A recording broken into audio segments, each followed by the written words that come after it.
Hey, it's Jon Francois here from the Delicious Recap Family Matters podcast. Andrew and I are so excited to be collaborating behind the scenes with Siege from the Bruh Meets World podcast, Danielle from the No More Late Fees podcast, to see if we can succeed together as much as possible in this very saturated rewatch podcasting space.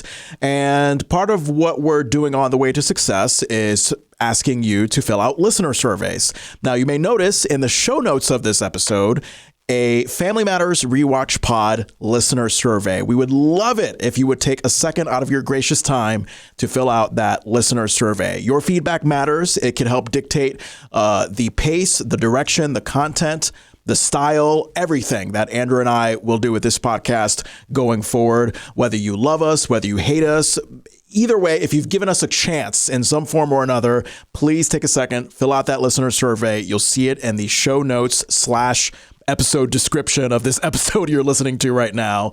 Thank you so much for your support. And now, on with the show.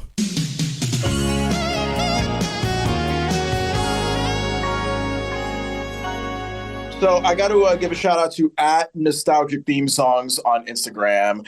They reminded me, because I have no idea if it's a he, she, whoever, they reminded me that 90s Con, a wonderful convention celebrating all things 90s pop culture. It is happening for, I think, the second, third, fourth time, whatever, in my hometown, Hartford, Connecticut Convention Center, the weekend of March 15th through the 17th. @Nostalgic Theme Songs was asking me if I was going. And I was thinking to myself for a moment afterwards, maybe I was thinking about this for a day or so. I was like, wait a minute, am I going? I probably should go. I mean, we do a 90s sitcom rewatch podcast and we're new. So I figured it would be a great way to network and connect with a lot of fellow 90s fans. So I have confirmed, Andrew, with you and with our listening audience that I have gotten a ticket for 90s Con. I will be there Saturday, March 16th, Connecticut Convention Center, Hartford, Connecticut, meeting, hopefully, cast members from Boy Meets World, Sabrina the Teenage Witch, Dawson's Creek. It's going to be a packed day. And I understand that you want to go, but you have not gotten your ticket yet, right? I have not gotten my ticket yet. I'm waiting till payday. So once payday hits, I'm going to get my ticket. Yeah. It's funny you say that because I've been waiting what seems like an eternity for my job to give me money. My job has a stupid thing where you have to get paid on the 15th and the 30th no matter what. So you consider a long ass month like January, like where the last time we got paid was the 12th. And the reason why we got paid on the 12th instead of the 15th was the 15th was Martin Luther King Day. And I'm like, oh, okay, the 26th, that's 2 weeks out from the 12th. I should get paid again, right? Nope. Gotta wait till the 30th, 31st. And I'm on that stressed married homeowner poverty life, Andrew. So you can imagine, I'm like you. I'm just like, where's my money? Where's my money? So needless to say, I just added to my credit card debt to pay for this 90s Con ticket. I was debating doing the same thing because I'm like, payday seems so far away this month. I don't like it. Yeah, it's disgusting. But yet we persevere. And we just hope we don't kill or choke somebody until we get to payday. Yes, I just don't want to have to do that. I'm just going to stick with my basic ramen noodles for the next couple of days. Of course, Judy Winslow Matters on Instagram, one of our favorite fans. I got to give a shout out to her because she got us a wonderful interview with Tyron Perry, otherwise known as Jamie Foxworth's sister. That's going to be a wonderful experience. So I know I DM'd Tyron a long time ago. Understandably, my message was just one of many in her inbox that just sort of got hidden and lost along the way. And Judy Winslow Matters, I guess, is close enough to Tyron where, she checked in on her and be like, hey, by the way, you should be on this podcast. And Tyron got back to me and lo and behold, she's interested. So we're trying to get her on the podcast. We might have to do another late night record like we did with Jacques Bolton. I hope you might be available for that, Andrew. I know late night records are not great. I will be available for it. I'm just kind of thinking at this point, I might as well move to California. I'll be on their time, so the interviews will be easier. Right? Because so I'm asking her, is she available on the Friday nights that we usually record our episode recaps and interviews and such? And she's like, oh, yeah, I could do a Friday night. I just, don't get home until 7:30 or 8. And she's in California. So I'm like, oh, okay. So that's probably 10, 11 our time out in the East Coast. It is. We're going to be up late for this one. Yeah. But you know what? TBD. We may.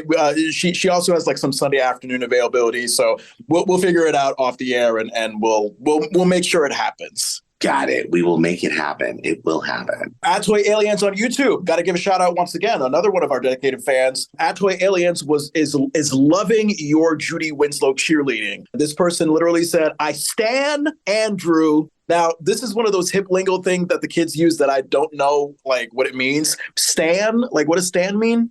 Have you ever heard the song Stan by Eminem? No. There's a song that Eminem made with Dido called Stan. And it's about this fan who is obsessed with him, like obsessed, and is willing to give up anything and thinks no matter what this person does, it's amazing. So, like, I'm a Beyonce stan. So Beyonce could walk up to me and literally slap me in the face. And I'd be like, thank you. I would like another. And that was glorious. You deserve a reward. Oh, my God. Okay, gotcha. So it's sort of it could be both a healthy relationship sometimes and an obsessive, unhealthy ones other times. It is never healthy if you're a stan.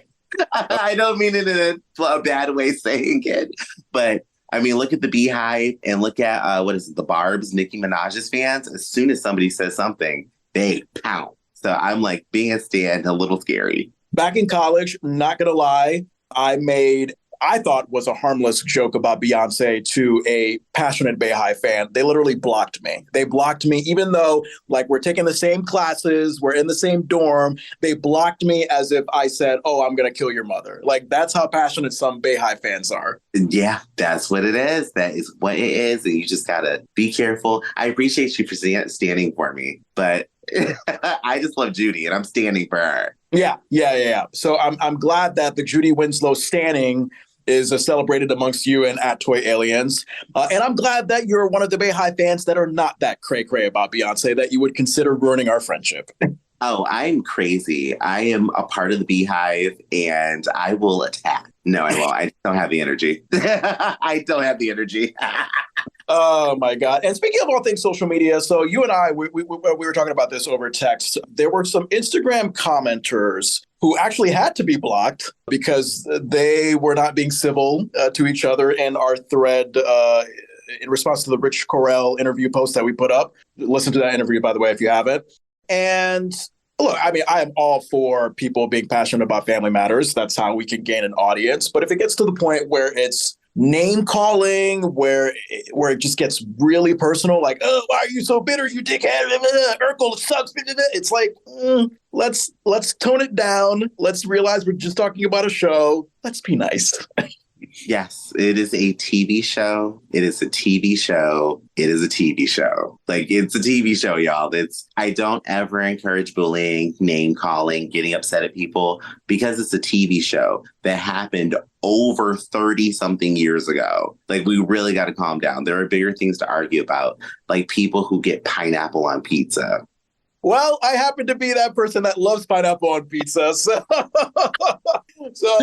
okay. But you know what? Hey, the great thing about it is that I like it. You don't like it. I respect the fact that you don't like it. We can agree to disagree and we can move on without wanting to stab each other in the neck. Why can't, I don't know, our politics and especially this election season be like that? I will never know. I don't get it. You guys, we're all going to eat. Everybody's still going to eat. John, you'll have your pineapple pizza and I will have my vegan cheese pizza, which I'm pretty sure you will not find interesting. So I've actually tasted veggie pizza. I don't know if traditional veggie pizza, as some people may call it, is the same thing as vegan pizza. Is it the same or different? If it's got cheese on it that's not vegan, no. Okay. Yeah. Oh, yeah. I forgot because vegans don't do the dairy thing. Okay. Yeah. You're right. Yeah. Sometimes vegan, vegetarian, I forget the difference. The main difference is dairy. Mm-hmm. It's the dairy, that cow juice. You got to stay away from it. It's dangerous. Yeah, exactly. All right. Welcome to the Delicious Recap. Family Matters. It's the weekly recap of the 90s sitcom Family Matters. I am Jon Francois. Andrew, Ajay, Vandertunt. Who are you this week? Today, I'm going to be a very handsome, delicious man named Buddy Goodrich, also known as Ron Glass, because damn, he's fine. Yes. So I will agree. He is very attractive, beautiful, light black skin, wonderful. The compliment that you have about his physical attraction, can you say the same about his personality in this episode? So Because I like toxic men, yes. Not what I was expecting you to say. Now I'm curious about your thoughts. All right, we're reviewing season 1, episode 10, False Arrest. Original air date December 1st, 1989. Written by Barry Gold, directed by Peter Baldwin. Guest stars, yes, we have another Urkel code open before the official debut. Jaleel White as Steve Urkel, as we mentioned. Ron Glass as Buddy Goodrich. He was out of the group of guest stars that we had. I mean, he was the leading guest star. This guy had his time in this episode, so automatically I was like, oh yeah, let's try to get him on the podcast. The guy passed away back in 2016. I know. He passed away, and sadly, we won't ever get to talk to him, but we still have some great clips of him. We do. And you know what? For you listening, maybe you've seen Barney Miller. He was Detective Ron Harris on the sitcom Barney Miller. I don't know if you're a fan of the science fiction series Firefly, Andrew? Yes, I watched all of Firefly, actually. There you go. He was the spiritual shepherd, apparently, in Firefly. He was like a shaman-ish shepherd. Tom Adcox Hernandez, who is very much alive, and I did ask him to come on our podcast, so we'll see if he gets back to us. He plays the assistant of Buddy Goodrich, Roger. And actually, Tom has a great voice acting career. Maybe you know him. Well, first of all, I mean, as in live action form, he was in the primetime soap opera Falcon Crest. But voice-wise, he's played Felix the Cat in the first season of the Twisted Tales of Felix the Cat. He was Lexington on Gargoyles. He was Clarion the Witch Boy in Young Justice. Very amazing. Ron Glass, you probably have heard his voice if you watched Rugrats. He played Susie's dad. Get out of here, really? Mm-hmm. So he played Susie's dad, and he was an All Grown Up and still played Susie's dad. Oh my God, I gotta watch those episodes again and root for him, because like I told you, I always rooted for the adults when I watched Rugrats. I hated those damn kids and their schemes. A baby's gotta do what a baby's gotta do, John. Yeah. Now I have to ask you about these other guest appearances that I saw on IMDb, but I don't think we saw on the episode. Did we see Sean Phelan play Mickey and Justin Gok play a guy named Teddy? I don't remember seeing any of those people. Those must have been deleted scenes. That's my guess. But we did see Neil Elliott in a brief role as the stagehand. That's the guest star we definitely saw. So four guest stars. Oh my God, what a full guest starry episode. And the Hulu synopsis, it makes it very simple. One sentence: Carl arrests the Winslow family's favorite television star. Now, Andrew, because again, I was not expecting you to like Buddy the way you did. Give me your full, complete thoughts about this episode. So I like this episode. I like it a lot. One, I am a Ron Glass fan, just from the things I've seen him in, including Firefly, which is a delicious show. If you have not seen Firefly, you need to watch it. But first, this episode, I don't know how you felt watching it. To me, it felt so short. Like, it felt like it was a short episode, and the runtime is the same as all the episodes, but I felt like it was over in like 5 minutes.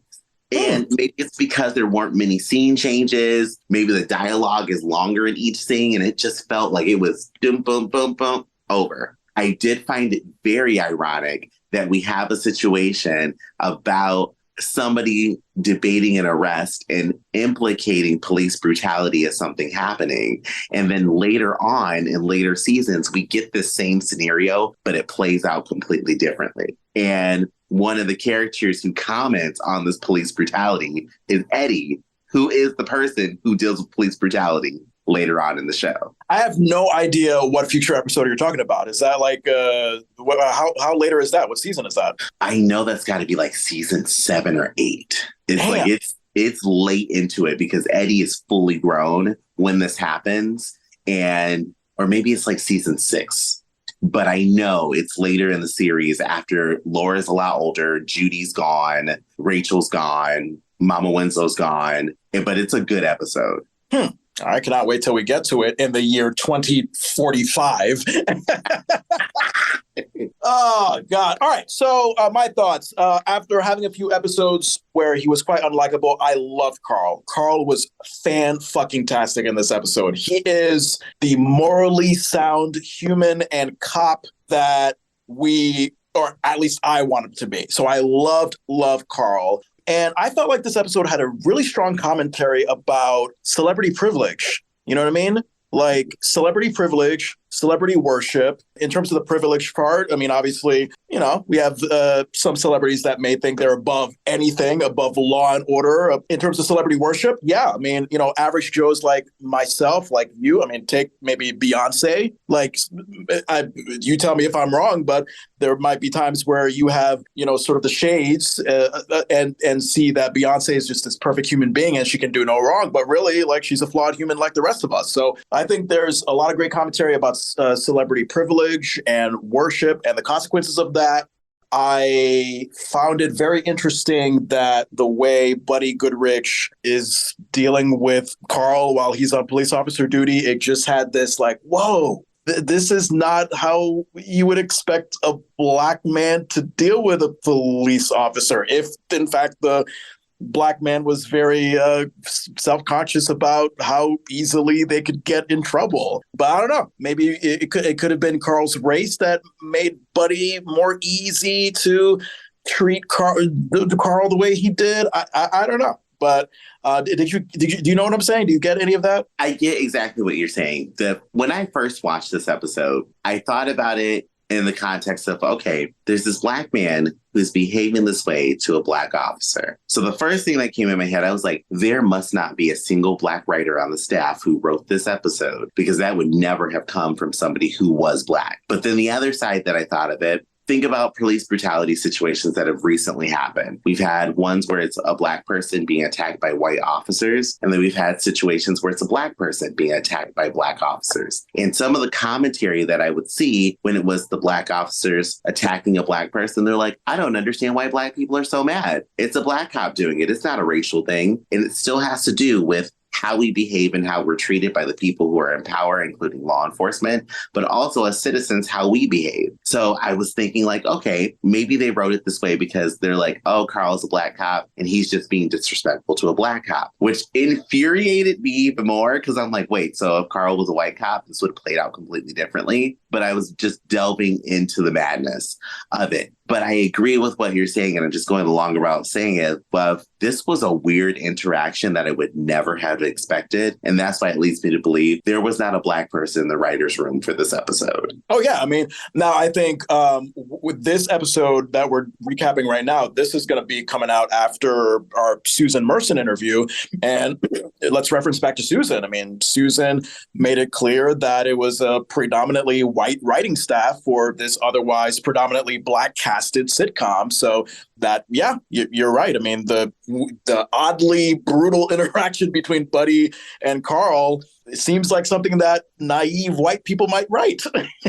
Yeah, I just think about it. I'm pretty sure every person, or at least at some point, you've had to have that conversation of like, hey, you're a Black person and it's what's going to happen when cops are around. So I just was like, I feel like that element was missing. But then we can also look at Buddy. He just got a big head and was like, I'm over this. I'm not going to get treated like crap because I'm rich. All right. Well, I'm so excited to get into this. Oh, also, lastly, there seemed to be quite a bit of self-commentary in this episode, like where we see the Winslow family watching Buddy sitcom on TV. I felt like, wait a minute, are the Family Matters writing staff, are they aware that they may be satirizing themselves? Are they not aware? Because literally Buddy sitcom, as we see it from the family's point of view, it seems to be exaggerating, making fun of, parodying the predictable sitcom structure. Oh, insert cute, heartwarming jokes here, insert sappy message there. And it's like, it's really weird how Family Matters is showing the Winslow family watching this in a very, I don't know, bizarre, absurd way. And yet you go outside of that sitcom within a sitcom thing, and here is the Family Matters writers, they continue that structure. So I wonder if they were aware that they were kind of satirizing the sitcom form. I feel like they knew, or I feel like somebody in the staff knew and was like, maybe the rest of the people won't pick it up. but this was a meta episode. This was very meta. All right, so let's dive into it. We get into our cold open. We open in the living room with Eddie in workout clothes, standing above a bench press set as a finely dressed Harriet comes in asking why all this stuff is in the living room, which is a valid question.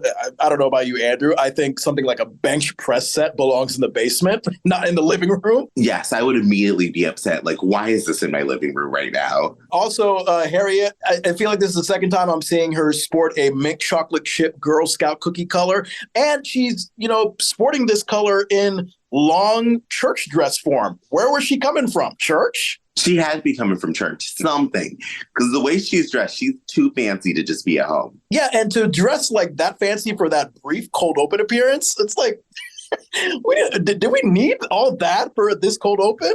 I feel like either writers or like the costume design people were like, let's just throw her into something, make her look like she was doing something very important. Oh, and I found it interesting that Eddie's tank top, there was also a green to it, but it's like a lighter green with like a blue purplish stripe. So I don't know, was it intentional to have shades of green on both Eddie and Harriet? Who will know? Possibly. I mean, you never know. Maybe they just want to tie everything together because I think Laura has on green too. Is there green in her sweater? In the cold open or just in the entire? In the cold. I was actually going to ask about that. We have to get to that in a second. Eddie tells his mom that Steve Urkel is coming over because he is paying Eddie to get him in shape. And, we've laid the ground, of course, for another cold open featuring a non-properly introduced to Urkel, who I'm thinking like, okay, he's either working illegally to have this money to give to Eddie, or maybe he's just forking over his allowance.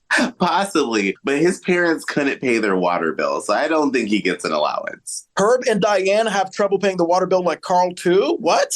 Mm-hmm. So I'm like, where's Steve getting this money from? Unless he's counterfeiting. Wait, what? Did I miss the reference that Herb and Diane were having trouble paying the water bill? Is that this episode or a previous episode? That was the previous cold open when Steve was taking a shower at their house with the duck. Okay, I forgot about that part. Wow, that's a good point. All right, so Harriet asks Eddie if there's any reason he couldn't do this workout thing in his bedroom, which seems kind of cramped for this bench press set, if we're talking about the same bedroom from the Straight A's episode. Eddie reminds his mom that she won't allow Steve upstairs, which I guess is a good call, because automatically I thought, oh, that motherfucker's probably going to creep into Laura's bedroom. Very creepy. And then I also see Harriet as like a good old fashioned mom. I never was allowed to have anybody upstairs. They're like, you can't take people upstairs in the house. And that's a particularly Black thing that I have heard of. That's fascinating. Is it because like there's a sense of vulnerability to going upstairs? Like, oh, you're seeing more intimate things like my toothbrush, my underwear, my lube. Possibly. I have only ever heard Black moms say it. I've never heard a mom of a different race say, oh, you can't go upstairs. I've never heard anybody else say it, but only in Black families have I heard, don't take the company upstairs. They're not allowed to go upstairs. Oh my God. And speaking of Black mom things, a very Black mom thing that Harriet does like toward the end of the episode that I definitely want to touch on. So that'll be great to see when we get to that. All right. So Harriet simply says, good point, and exits to the kitchen and enters Steve from the front door in the living room, greeting Eddie. And as expected, I mean, you cannot take your eyes off of the workout clothes that Urkel has on. He has an orange shirt tucked into what looks like MC Hammer pants, and he has a bright blue greenish tank top over the orange shirt with a dark blue headband on his head. And oh God, again, interesting walking postures this kid has. So in this cold open, his back is hunched over with his pelvis sticking out. That makes it seem like he has a little like fat upper penis area thing going on. I know it's usually fat upper pussy area, but in this case, fat upper penis area. He has, I think Urkel has a little kid fupa. He's got a little fupa. He's got a full-on fupa in this outfit. But I can't lie, the outfit for me is kind of cute. I feel like people will wear it today. Really? Now, why do you find it cute? Is it just because of like all the loud colors in your face? All the different layers, the colors. I feel like somebody is going to wear that and be a star on like social media. All right. I'll take your word for it.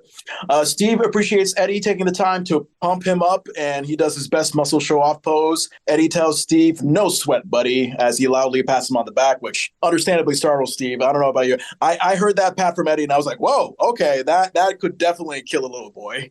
He almost broke Steve in half. Yeah. Yeah, Steve is like, what, 2 pounds, at this stage in his life. So, yeah, be careful, Eddie. Eddie gets Steve ready for warm-up and encourages him to watch Eddie do jumping jacks. Steve fails miserably in physically duplicating Eddie's jumping jacks. He's got the jumping part right, but he's just, as you can tell, Andrew, he's just clumsily flailing his arms around.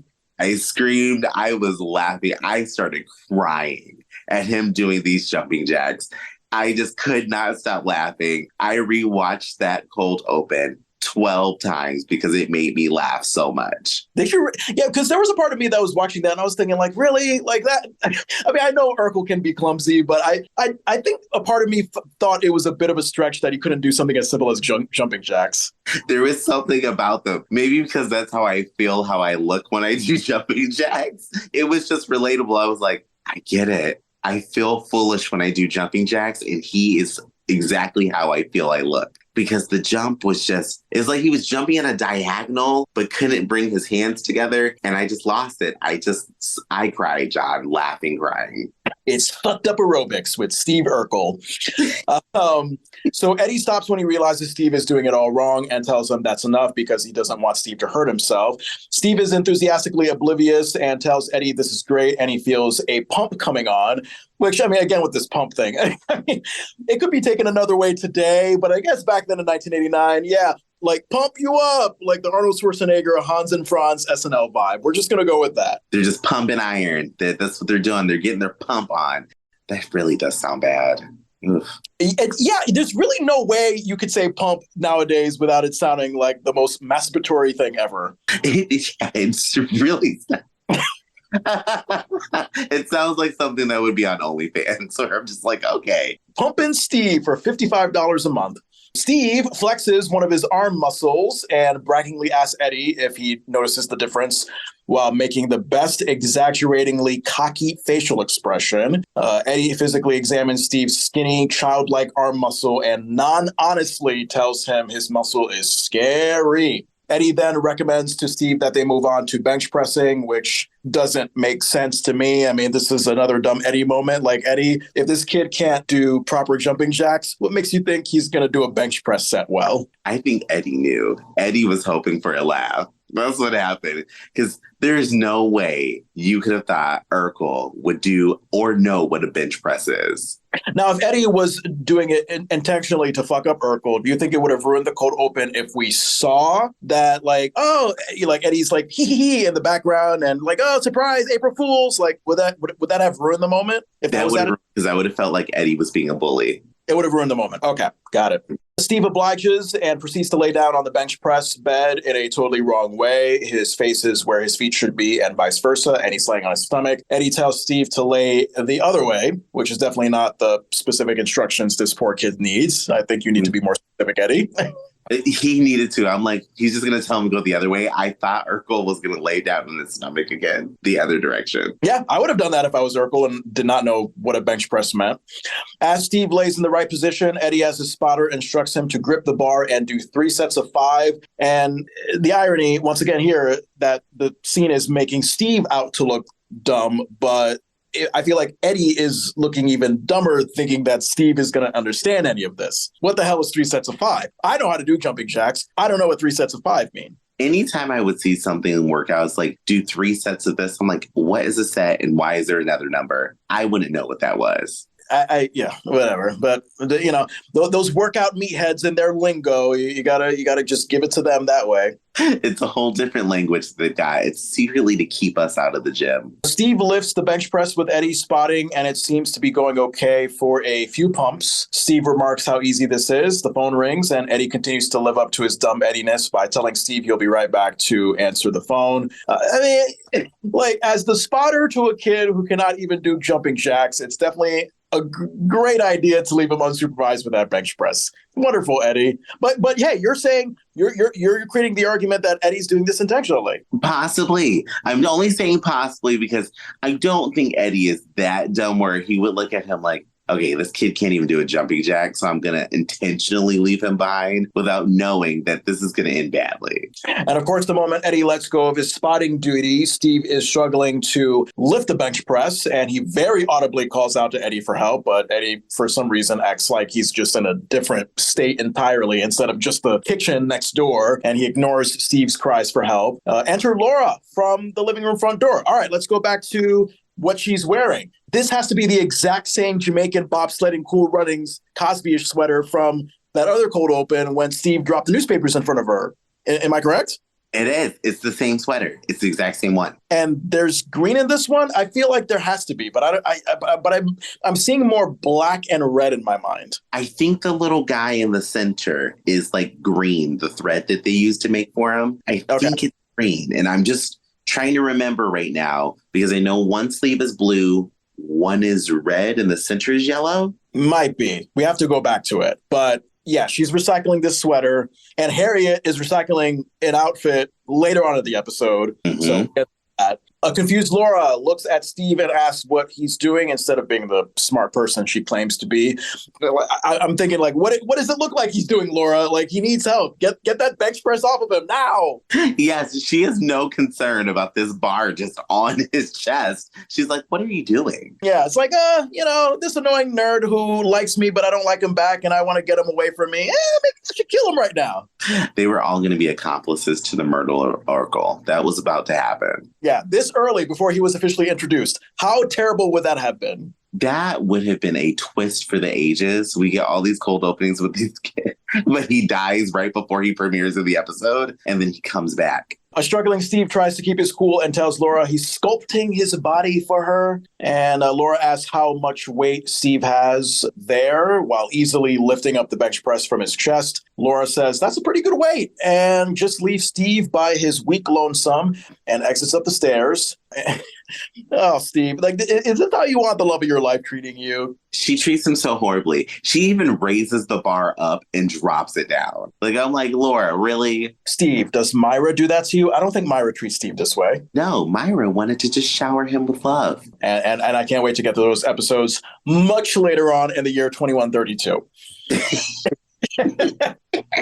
So the bench press almost immediately collapses on Steve as he still can't lift it on his own. And it's a very audible heaving sound that he makes with his breath on his collapse that has me cringing a little bit, Andrew, because I'm just picturing what it would be like if I had like 400 pounds of bench press on me without a spotter. Like, Steve really committed to that heaving. He did. If you've ever seen one of those videos, trigger warning, they are not easy to watch because it just looks painful when that happens. And Steve, he nailed that sound when it hit his chest. I actually cringed a little bit. Steve cries out in pain to Eddie, Laura, Judy, anybody that can help him in his dying moment of need. Upbeat music, fade out to this cold open. All right, so opening credits, same shit. Shadow Judy, we're moving on. Not even going to mention that anymore because I'm so tired of it. Scene one, exterior night shot of Winslow house. Cut to living room where we see Eddie, Laura, Judy, and Mama Winslow seated and enjoying something on television that is ironically accompanied by studio audience laughter sounds. We get a POV of what they're watching on TV, and at first sight, to me, it looks like some mixed race Fresh Prince of Bel-Air season one-ish sitcom. We have two preppy dressed white boys on a couch that has a somewhat similar color. You know what? I'm just thinking the actors who we thought were deleted from the episode, I think those are the kids. Oh my gosh, that makes sense. Yeah. So let me scroll back up. Sean Phelan as Mickey and Justin Gok as Teddy. I think Mickey and Teddy were the kids. Okay, that makes sense. Now that we know who these two people are. Okay. Oh, all right. Yeah, totally forgot about that. Okay, now we can breathe easy and move on with our lives. All right, so we got two preppy dressed white boys on a couch that has a somewhat similar color to Carl's Pepto-Bismol couch. Am I colorblind? Did you get that too? I picked up right on that. It looks just like that Pepto-Bismol color. And they seem to be getting a lecture from what appears to be their mixed race father, also dressed properly. And he has that annoying thing that you see preps in, I guess, the 90s. Like they have the sweater, that sweater worn over whatever the fuck they're wearing, and the sleeves of the sweater is tied up into this knot. Why do people do that? I don't know why, but I find it to be so cute. I think it is the cutest little look. Like, I used to be obsessed obsessed with seeing that. And I was like, oh, you look so cute. Like Carlton Banks. Love him. That's what I was thinking. So when you saw Buddy Goodrich sporting the Carlton look, you were like, oh my God, honey, take me. I was like, I am ready for you. Okay. This TV father that we haven't been properly introduced to yet is asking his boys what in the world possessed them to bring a Timberwolf into the house. And look, I know that sitcoms have their outrageous storylines, but this sitcom within a sitcom, I'm thinking like the logistics of actually bringing a Timberwolf into a house without getting killed, like it doesn't add up to me. It doesn't. I had to Google what a Timberwolf looked like, and that thing looks terrifying. I would never bring a house. Same here. It's like there's no way first of all, like you have to go far out into the middle of nowhere to find it, but also like to encourage it to come into your house. I don't know. It just whatever. Anyway, one of the sons says to the father that they got the idea from him because he told them how he once kidnapped their rival school mascot. The dad agrees on the tale, but excuses himself by saying that was in the 60s and he did it for peace. Okay, so we're now equating kidnapping what I guess is a wolf costume to bringing an actual wolf into a house. And somehow we think kidnapping a wolf costume is a peaceful gesture. It's the weirdest thing. It's the weirdest thing. I don't understand. They did it on Boy Meets World, where I think they like took one of the team's mascot or something. And this used to be a thing in high school where they would take the mascot from another team before the big game. I've seen it in TV shows and movies. I've never seen that kind of thing in real life, but that's a pop culture reference I've seen a lot. Yeah, I mean, and TV, like a good, like, I guess, oh, hey, we got you. Come beat us. In real life, it's larceny. Okay. Simply put, it is a crime. Simply put. Yes. But I don't know. I mean, this outrageous storyline and the sitcom within a sitcom, maybe it's part of, the self-commentary that Family Matters is doing. Maybe they're aware and they're actually satirizing how unrealistic sitcoms can be with their storylines. So who knows? So we see Eddie, Laura, and Judy and Mama Winslow laugh at this clearly absurd scenario while some kind of strange 1950s sitcom music plays from the TV. Enter police uniform Carl Winslow from the living room, front door, greeting the family and exclaiming that the most incredible thing happened to him today. Mama Winslow tells Carl to hush because they're in the middle of the Buddy Goodrich show. Carl asks his mother if she'd really rather watch TV than talk to him. Now, I thought Mama Winslow was going to give us a deadpan yes, but instead she says that Buddy Goodrich is only on once a week while Carl is in the house every single day, which, I got to say is a good point. Very good point. I mean, I'm that way with certain shows where it's like, hey, I'll talk to you afterwards. I always see you. I don't hate you, but I will talk to you later. Yeah, and this defines appointment television. Like nowadays, with streaming services and whatnot, where we can watch anything on demand, you can pause, talk to your person, play, get back to it. But back then with appointment television, it's like, no. Literally, you couldn't pause it or play or whatever, anything. The thing will just go all the way through on live television. And if you miss something, you got to wait till God knows when for it to be rerun. You're going to watch it 10 years later and say, finally, I got to hear what they were saying.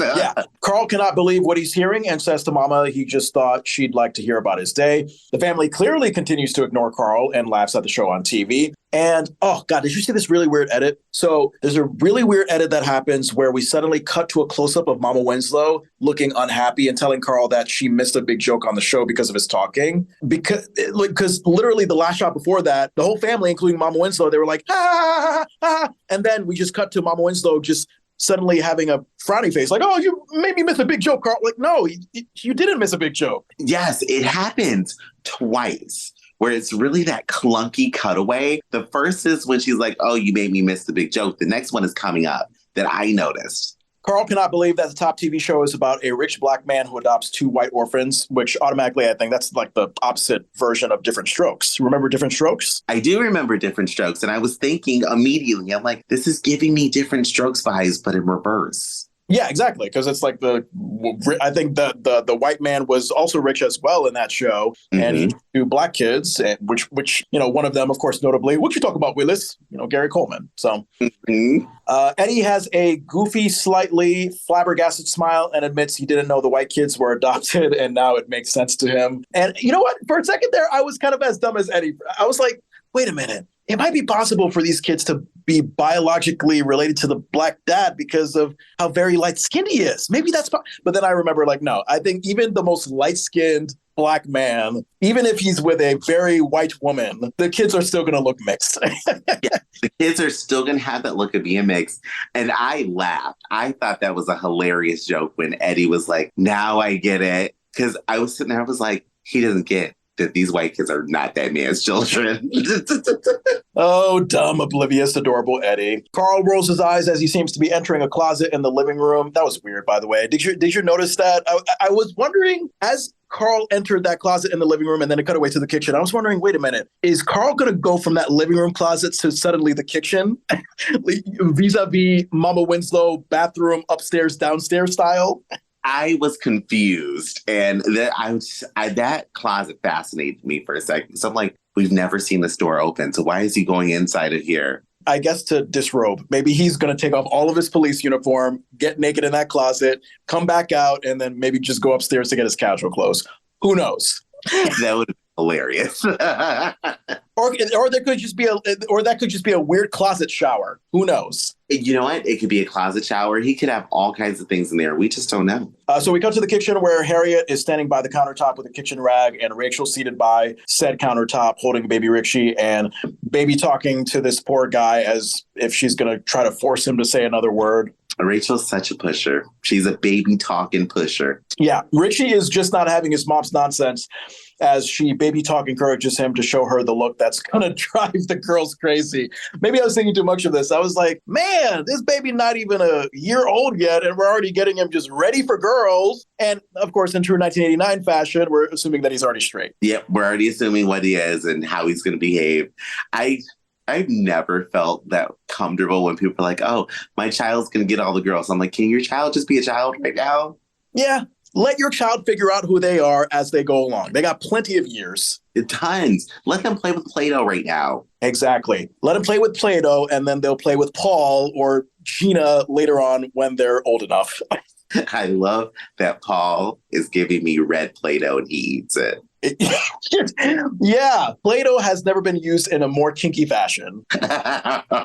It's a Play-Doh fetish. Rachel eventually tells Richie he's got the look she was hoping for, even though his facial expression did not change. And Rachel proudly exclaims with a sassy finger snap to imaginary mothers of America that they should lock up their daughters. I was like, I don't know. I don't know how I feel about a mom grooming her baby boy to be an aggressively sex-hungry ladies' man that needs to be locked out by concerned mothers. Right. Rachel, how about lock up your son and let the daughters go out and enjoy life if he's going to be that aggressive? And she wonders why she can't keep a man. And she was close. She was close. In this episode, sort of, yes. She was about to take your toxic man away from you.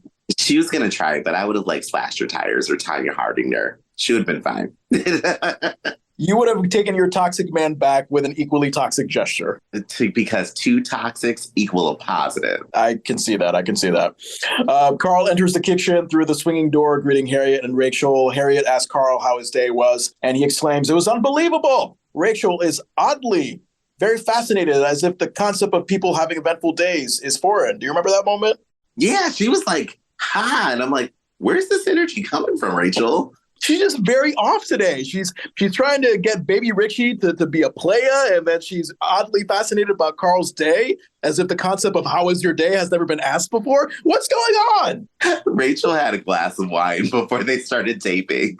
And I would not be surprised, because based on what people have said behind the scenes about Thelma Hopkins, she seems like a very fun, sociable person. Yeah, she really does. Everybody has only said positive things about her and that she's got this energy. So I can only imagine. Carl says it's nice to see that not everyone is in love with the Buddy Goodrich show. Rachel is gaspingly shocked and asks if the show really started already and makes a careful baby holding run for the living room with Richie. You know that kind of run where it's like, oh my God, I gotta go, but I'm also holding a baby, so I can't run the regular way. I gotta run in a very hesitant way. Right? She should just throw him, just football throw him through the door. He would have been fine. Yeah, I mean, he's already a grown-up who can take the ladies. He could always take himself being launched into another part of the room. It's a swinging door. He'll make it through. Exactly. All right, Harriet is physically affectionate with Carl in the kitchen and tells him to not worry because she'll take him over Buddy Goodrich any day. Carl happily responds with a kiss, and we hear laughs from the rest of the family in the living room. room. Carl rolls his eyes because he knows Harriet is curious and tells her to go ahead and join them. Harriet pats Carl on the chest and makes a run for the living room without hesitation. And, I felt like Carl did have a split-second opportunity to talk about his day before the family. We hear him like laughing from the other room, and he just blew it. Did you sense that split second or no? Yeah, he hesitated. Had he just started talking about his day, he would have gotten it out, but he hesitated. Cut to living room as Harriet anxiously joins the family and watching what's going on in this Buddy Goodrich episode. And this family TV watching gathering we see, I think, just basically defines what ABC was going for with the TGIF audience at the time. It's like, hey, we want to create shows where the entire family comes together. There's something for everybody. There's something for mom and dad, Carl and Harriet Winslow. There's something for the kids and Eddie, Judy, and Laura. There's something for the grandmothers, with Mama Winslow. And, it's just a nice, peaceful, innocent time when there were fewer content options, maybe only one TV set in the house. So often the entire family had no choice but to just watch something together. Yeah, this gives me my TGIF vibes. When TGIF would come on, all of us crowded into the living room just to watch. Nobody was in a different room. Nobody was watching anything else because this was the thing to watch with family. Yeah, absolutely. I mean, you watched Family Matters this way with your family growing up. So I'm sure, this gave you sort of like deja vu nostalgic moments when you were watching this episode now. Oh, it immediately did. Even when down to the moment of someone trying to talk to me and I'm like, oh my God, the show's on. And you run out of the room because you're going to miss it if you're not there. Carl walks back into the living room to catch his family watching TV. And we hear, I believe, one of the sons on the Buddy Goodrich show exclaim that he didn't know he was going to eat the duck, whatever that means. Are you following this storyline at this point? I was trying. I just could not follow it because I'm like, wait, now we got a duck. There was a Timberwolf. What else is about to pop up? Either way, everyone except Carl finds that line funny and laughs. Mama Winslow exclaims that Nikki character is a riot. And Harriet tells Laura and Judy to scoot over so she can sit down with them and continue watching. We go back to the family's POV of the Buddy Goodrich show, where one of the kids apologizes to the dad for leaving the bathroom window open and letting the Timberwolf get away. And I was like, wait, what? So we go from the wrongness of putting a Timberwolf in the house to apologizing for letting it escape as if it was a normal domestic pet. What the hell is this show? It's insane because now that we know that this thing jumped out of the bathroom window in a residential neighborhood, was anybody hurt? Where is this wolf at now? Honestly, if anybody should be hurt, it's these damn stupid family members, this dad and these kids for letting a Timberwolf in the house in the first place and thinking that, oh yeah, we could do something with it. Weird. They're a weird little family. But I guess this is what happens. When you're rich, you can just do it. The dad tells his kids it's all his fault because he should have kept his past a secret and to not worry because he'll take care of everything. And here we go. We got sappy sitcom message background music in this sitcom within a sitcom, along with the studio audience laughter. So very much satirical commentary that the Family Matters writer, Barry Gold was the only writer on this one. Whether he was aware or not, this is self-commentary right here. It really is. I want to know, did he know that he was literally reading Family Matters? Yeah, and whether he thought the audience would get it if he was intentional on the parodying. Because keep in mind, I mean, it's a family show. You don't necessarily think, oh, that's the perfect avenue for meta, brainy, cerebral commentary on the absurdity of our form in television. It has a message. This episode has a message, and like you said, it was rare to find a sitcom with a message. It was good. The dad insists to his kids that he'll take them to dinner and even trap a new mascot. Audience laughs. Older kid gets up from where he's seated and comes over to his dad to tell him that he's the best dad him and his brother ever had, which may not be a fair comparison for your dead biological dad, but okay. Right. They kind of just shoved off their other dad, like, get out. I want to know that story about how the biological dad and mom died. So that's probably for another episode of the Buddy Goodrich show. And John, we know what happened. Those kids got a tiger and locked it in the bathroom, and the parents got ate. I forgot. Yes. We are dealing with rich people who are so bored from their richness that they think, oh, sure, let's mix it up. Let's invite wild animals into the house and let's have them kill us. Exactly. They were like, this is entertainment. The kids embrace their dad for a moment and then do this weird but funny synchronized happy ending sitcom family smile to the right of the camera that the audience finds funny as an executive producer Buddy Goodrich credit comes up on the TV screen. And what I love, so first of all, did you like that moment? I loved it. I laughed more than I ever have on this show, on this episode. I loved that moment. I thought it was so cute. And what I love is how it's not even a freeze frame. Like you can literally see the actors physically trying to freeze themselves to make the situation even more absurd. It was great. It was so good. And also, another self-commentary. I mean, because think back to the Family Matters opening credits. This is what the fucking Winslow family does. I mean, they're doing their casual thing. Harriet's by the piano. Eddie is handling groceries at the grocery store, and then they look up at the camera. Hi, oh, I'm smiling to you now. Like, hi, oh, there's the camera. I didn't know. I wonder if it took 10 episodes for Family Matters to realize, oh, wait a minute, we're ridiculous. Let's make fun of ourselves. You know what it was? I felt like they got to that 10th episode. They were like, okay, everybody's tired. We've all been working together. How about we make a joke of ourselves? Eddie turns the TV off and a strangely emotional Mama Winslow exclaims that man is wonderful. Eddie calls him a great dad, and Carl cannot believe what he is hearing and exclaims that this dad is not real. Also, I don't think excusing your son's bringing a real-life dangerous wolf into the house because you stole a mascot costume in the 60s and somehow that's the same thing. I don't know if that makes you a great dad. It doesn't. That was quite a reach. It was a very big reach. But that moment where Mama Winslow is crying, that's where that was one of those clunky edits because we get the scene that occurs, but then all of a sudden the camera's just on her in her face with this awkward, quiet crying face. And it was just so clunky to me. Really? I did not notice that. I definitely got to take a look at that again. That's interesting. Carl wants to further his argument and dares his family to tell him what this fictional dad does for a living. Laura says he's a neurosurgeon and a test pilot because clearly you can have time to do both things.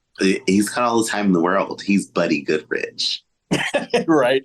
Laura gushingly says the Buddy Goodrich dad is so smart and always knows the right things to say. Carl says, of course he does, because he has 12 writers. Ironically, Andrew, I counted, Family Matters has more than 12 writers throughout this season. They have like maybe 15, 16, 17 writers. Okay, they were definitely satirizing themselves then. Rachel thinks Buddy Goodrich is cute, so I guess, she's going to date him for one episode and dump him, even though he's a great guy that she'll end up liking. She's a man-eater, and I love it. Yeah, and so are you apparently with this toxic man. I am. Oh my God, he would get more than one episode with me.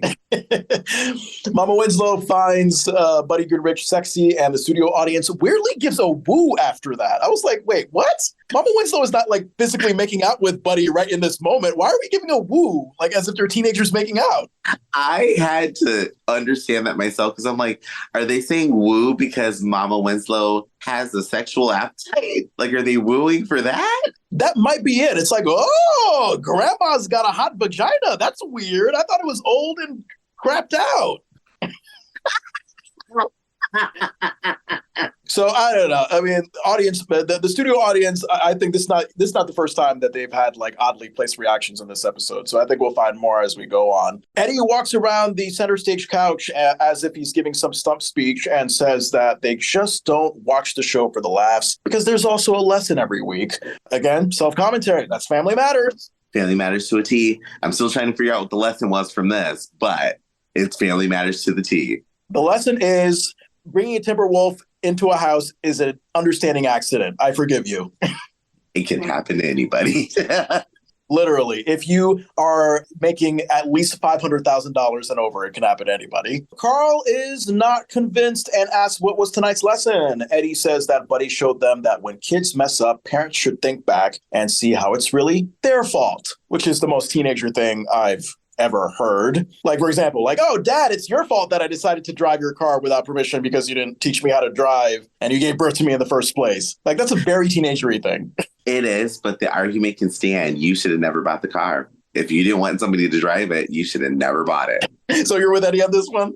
I am with Eddie on this argument because he has a good point. In a court, it would stand up pretty well, his argument. What about trust? What about like, hey, son, I trust you to not fuck up on this car. But you bought a vehicle that is meant to be driven by people and somebody wants to drive it. Oh, if you look at it that way, okay. I guess we could see how it holds up in court. All righty. Carl is sarcastically going along with Eddie's logic and says it must have been his fault when Eddie threw the football through the window. Eddie argues that it wouldn't have happened had Carl not given the football in the first place. So are you with Eddie on that one too? I am. Carl, you supplied the football for this incident, and a football is meant to be thrown. It's not Eddie's fault that it went through the window. But I'm sure Carl literally told Eddie, like, hey, here's your football to play outside. I think these are things that Eddie learned when he was a little tyke. No playing with the football in the house. I mean, we know Black family. My grandmother wasn't necessarily happy when we threw a ball through her glass window at her apartment when I was a kid. I get that. But, my parents, they didn't want us to play ball in the house. So you know what they didn't buy us? A ball. But we're not even going to teach children, like, you can't do this, you can't do that. Here are the rules. We're just going to say, forget it. We give up on you. We're just not going to buy you anything. Yeah, we're not going to buy you that. You know what you could have bought? That one break window, a stuffed animal. Okay. All right. Oh, man, you have very interesting logic, Andrew Vandertunt. I love it. As Carl gives the tense, I'm going to kill this boy in a minute fake smile we'd expect him to give. Did you notice that Eddie just strangely exits up the stairs in the living room with the family still seated down there, as if he's like done this ultimate mic drop and there's no way his continuing presence is just in the living room is just going to top what he just said? Like, it was really weird how he just exited. He left on a high note. Eddie knew he was doing a comedic thing and just was like, okay, I'm out of here. But I did notice it. Excuse me. I did notice it. I was like, wow, he just left. So we have upbeat music, bringing an end to scene one. Scene two, another exterior night shot of the Winslow house. Cut to kitchen where Harriet seems to be putting something in the oven. Carl comes in through the swinging door and asks Harriet if the kids might like him better if he dressed more Ivy League, like Buddy Goodrich. And I was thinking, one, Carl, absolutely not. I personally don't like that prep fashion. I find it to be smug and hideous, but you think it's a great aphrodisiac. I feel like it's hot. It looks great. Carl should not do it. Carl, you don't have the personality of that, because I expect Carl to be fun and welcoming. And Buddy Goodrich is not fun or welcoming, really. He just is preppy. And I like that for him. So when we get to the toxicity of Buddy Goodrich, I think I'll ask you a question. And number two, the point I want to make about Carl wanting to dress like Buddy, like have his kids like him more, like, your job is to raise your kids and not to get them to like you. That's almost a never-win situation. I think there have been parents that have made the mistake of, trying to be friends with their kids. And it's like, well, raise your kids first. And if you happen to be friendly with them later on, great. But never lead with the intention of trying to be like, cool dad, like, so you'll like me and be friends with me. Yeah, don't do that. Don't do that, because it's only going to end up bad. Your kids need a parent. And you're not always going to be friends with them later in life. Like you said, you can develop a friendship. But when you're younger, you don't need a friend. You need a parent. Harriet reminds Carl that he's not Ivy League. He's bowling league. Gay writer? Is that your imaginary gay writer?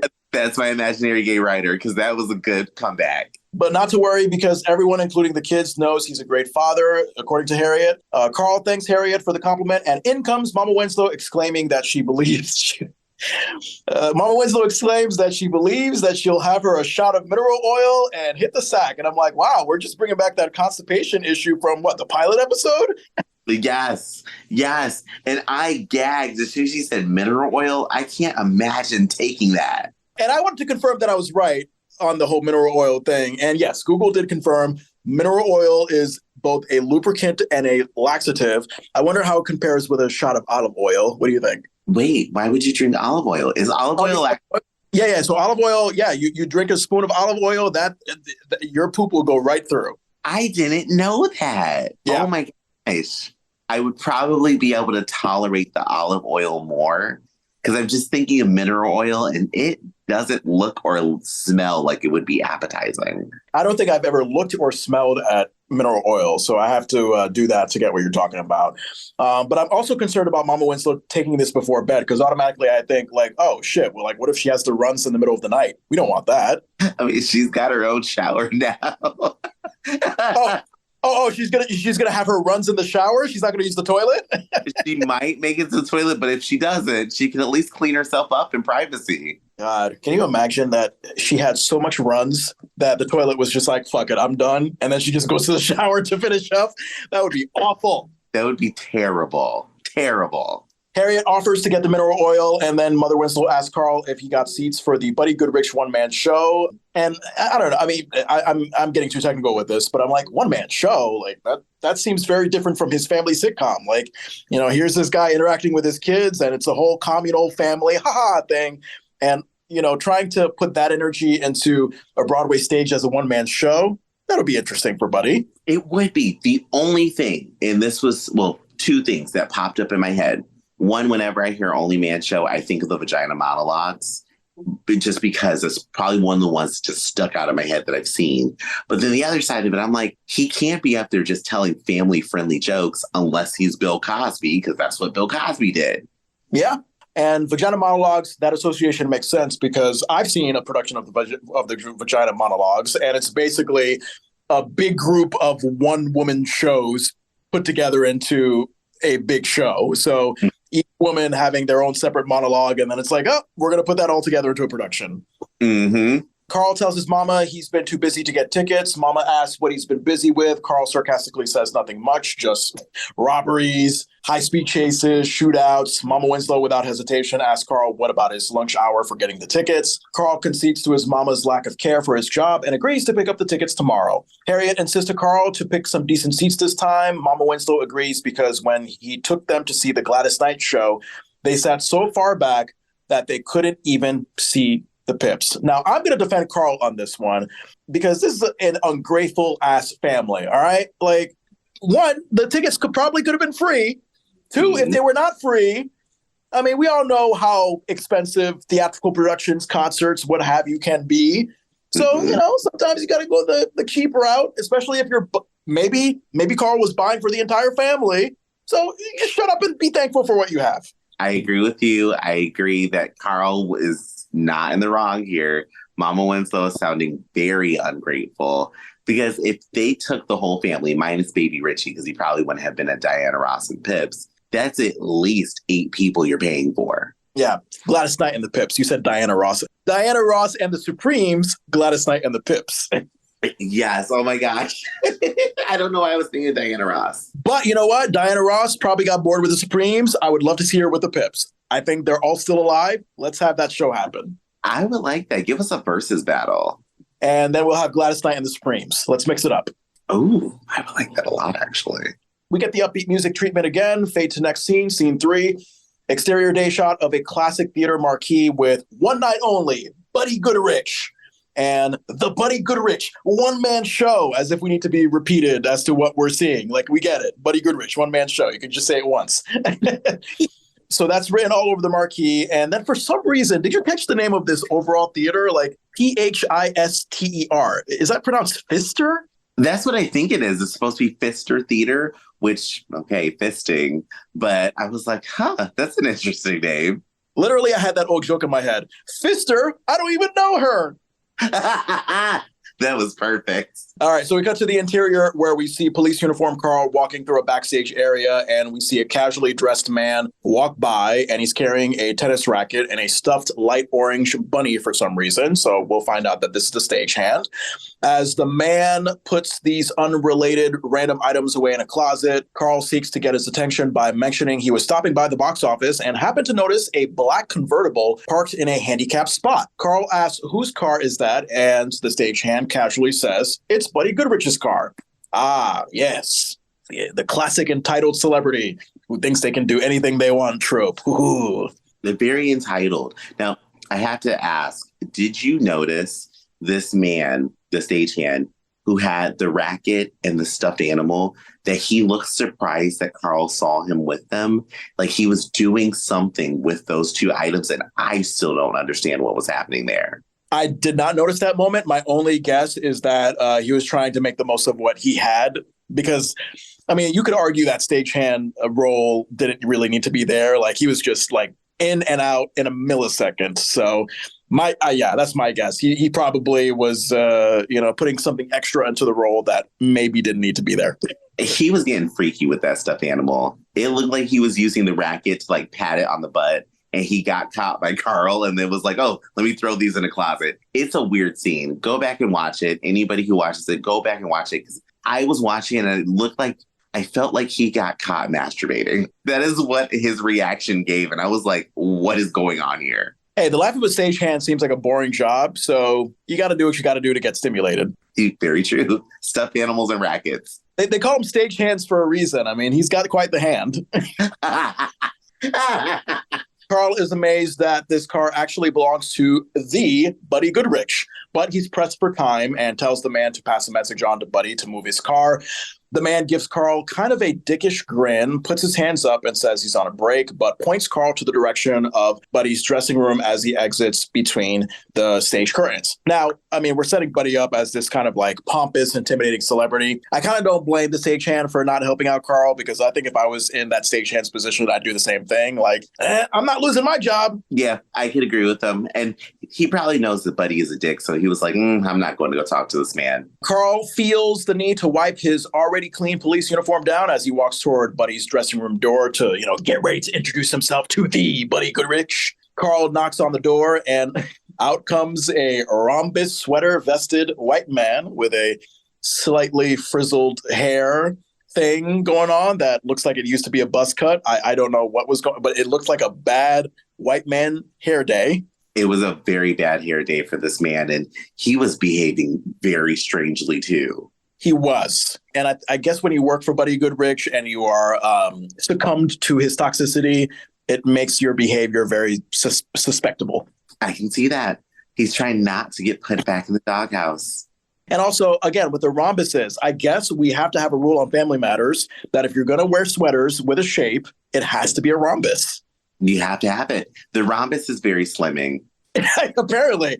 And it's racially harmonious, because you have Harriet and Laura. I'm thinking like, okay, this must be a Black family thing. No, you got fucking weird, nerdy white boy thing. He's wearing it too. Everybody wears rhombuses. We are the rhombus. Carl apologizes for the bother and reminds the man that Mr. Goodrich's car is parked in the handicap spot and he'd appreciate somebody moving it. The man tells Carl, of course, and he'll need to get the keys, but you can clearly see a suspicious look on his face as he's going back to the dressing room that tells us as the audience that he will not oblige by Carl's request. I think this kind of adds to the weirdness of this guy. It's like, what is this facial expression he's giving that Carl could have clearly noticed but did not? It's very weird. It's this weird facial expression. Then the way he opens the door and kind of like creeps inside, like he's trying not to make a sound. I'm like, what is happening here right now? Yeah, and I think this is Tom Adcox Hernandez as Roger. The assistant is named Roger, correct? Yes. Okay, I don't know. Maybe this is why he got into voice acting. He was just like, oh, this live action acting is too much for me. I'm thinking too much in my head. I'm making all these weird movements and facial gestures. Let me just act with my voice. I can see that. He watched this episode back and cringed. After Carl waits for a second, out comes both that white man named Roger that we know now, who I thought at the time, I was like, oh, is that the assistant to Buddy? That is the assistant to Buddy.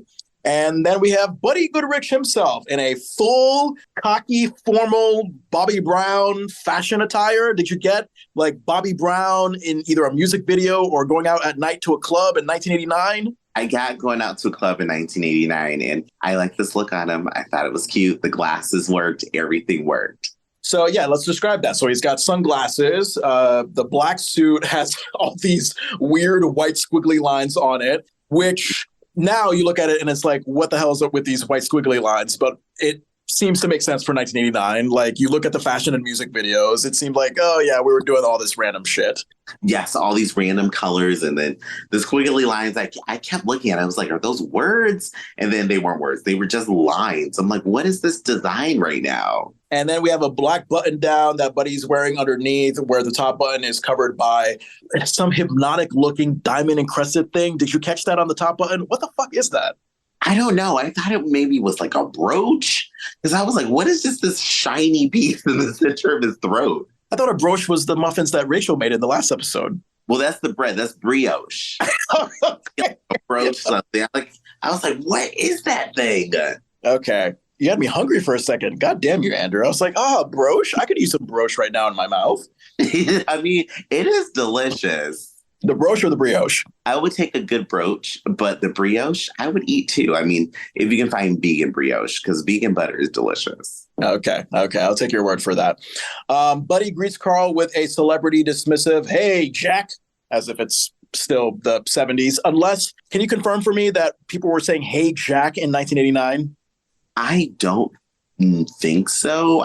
It was never part of my vocabulary. Carl turns around and is genuinely stunned and weirdly happy to see the Buddy Goodrich in the flesh. He proudly exclaims to Buddy that the family watches his show every week and they think he's the greatest. And mind you, I mean, this giddy Carl is the same Carl who rolled his eyes at his family's love for Buddy Goodrich. And, he himself could not get the appeal. So how he suddenly turned into a starstruck admirer of Buddy's is beyond me.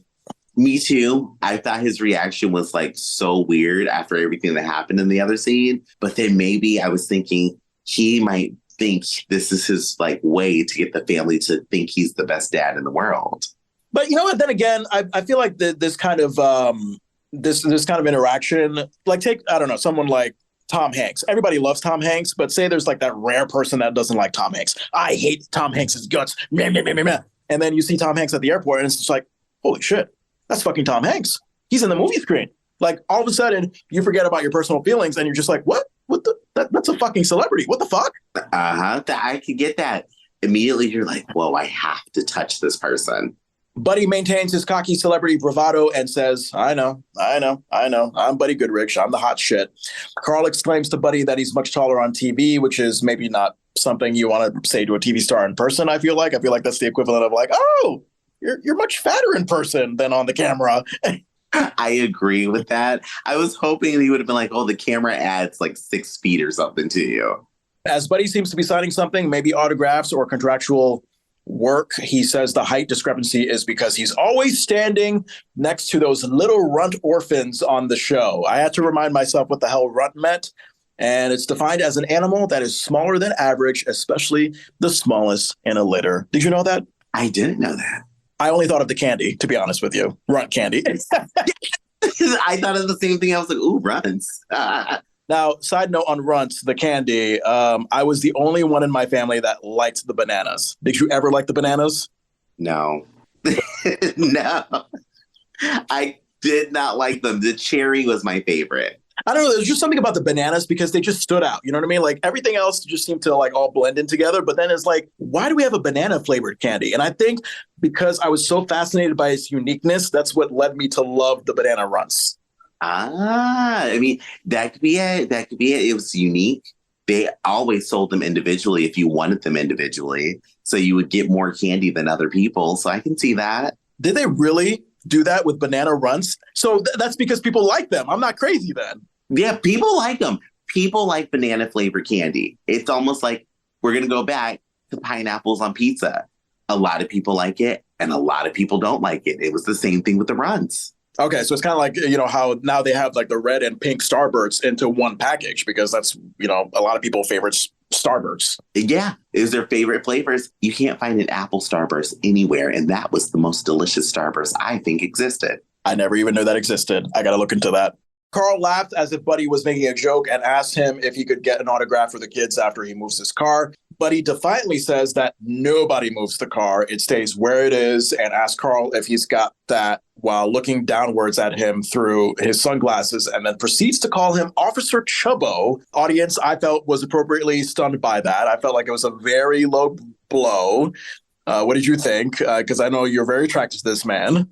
Very low blow. Now, in this scenario, I'm still attracted to him. But as somebody who worked in parking enforcement, if somebody said that to me and I knew I was going to write them a ticket, I'd have been don't worry about it, and went out there and lit that car up with every ticket I could write. I thought you were going to say lit the car on fire. I thought you were going to light the car on fire. I could have seen you do that, but fine. The tickets, that's fine too. I'm only not burning it because I'm assuming there's cameras and it's daytime. But if it was nighttime, go ahead and get some gasoline and dump it right in that passenger seat and light it on fire. There you go. Let's set it off on this bullshit.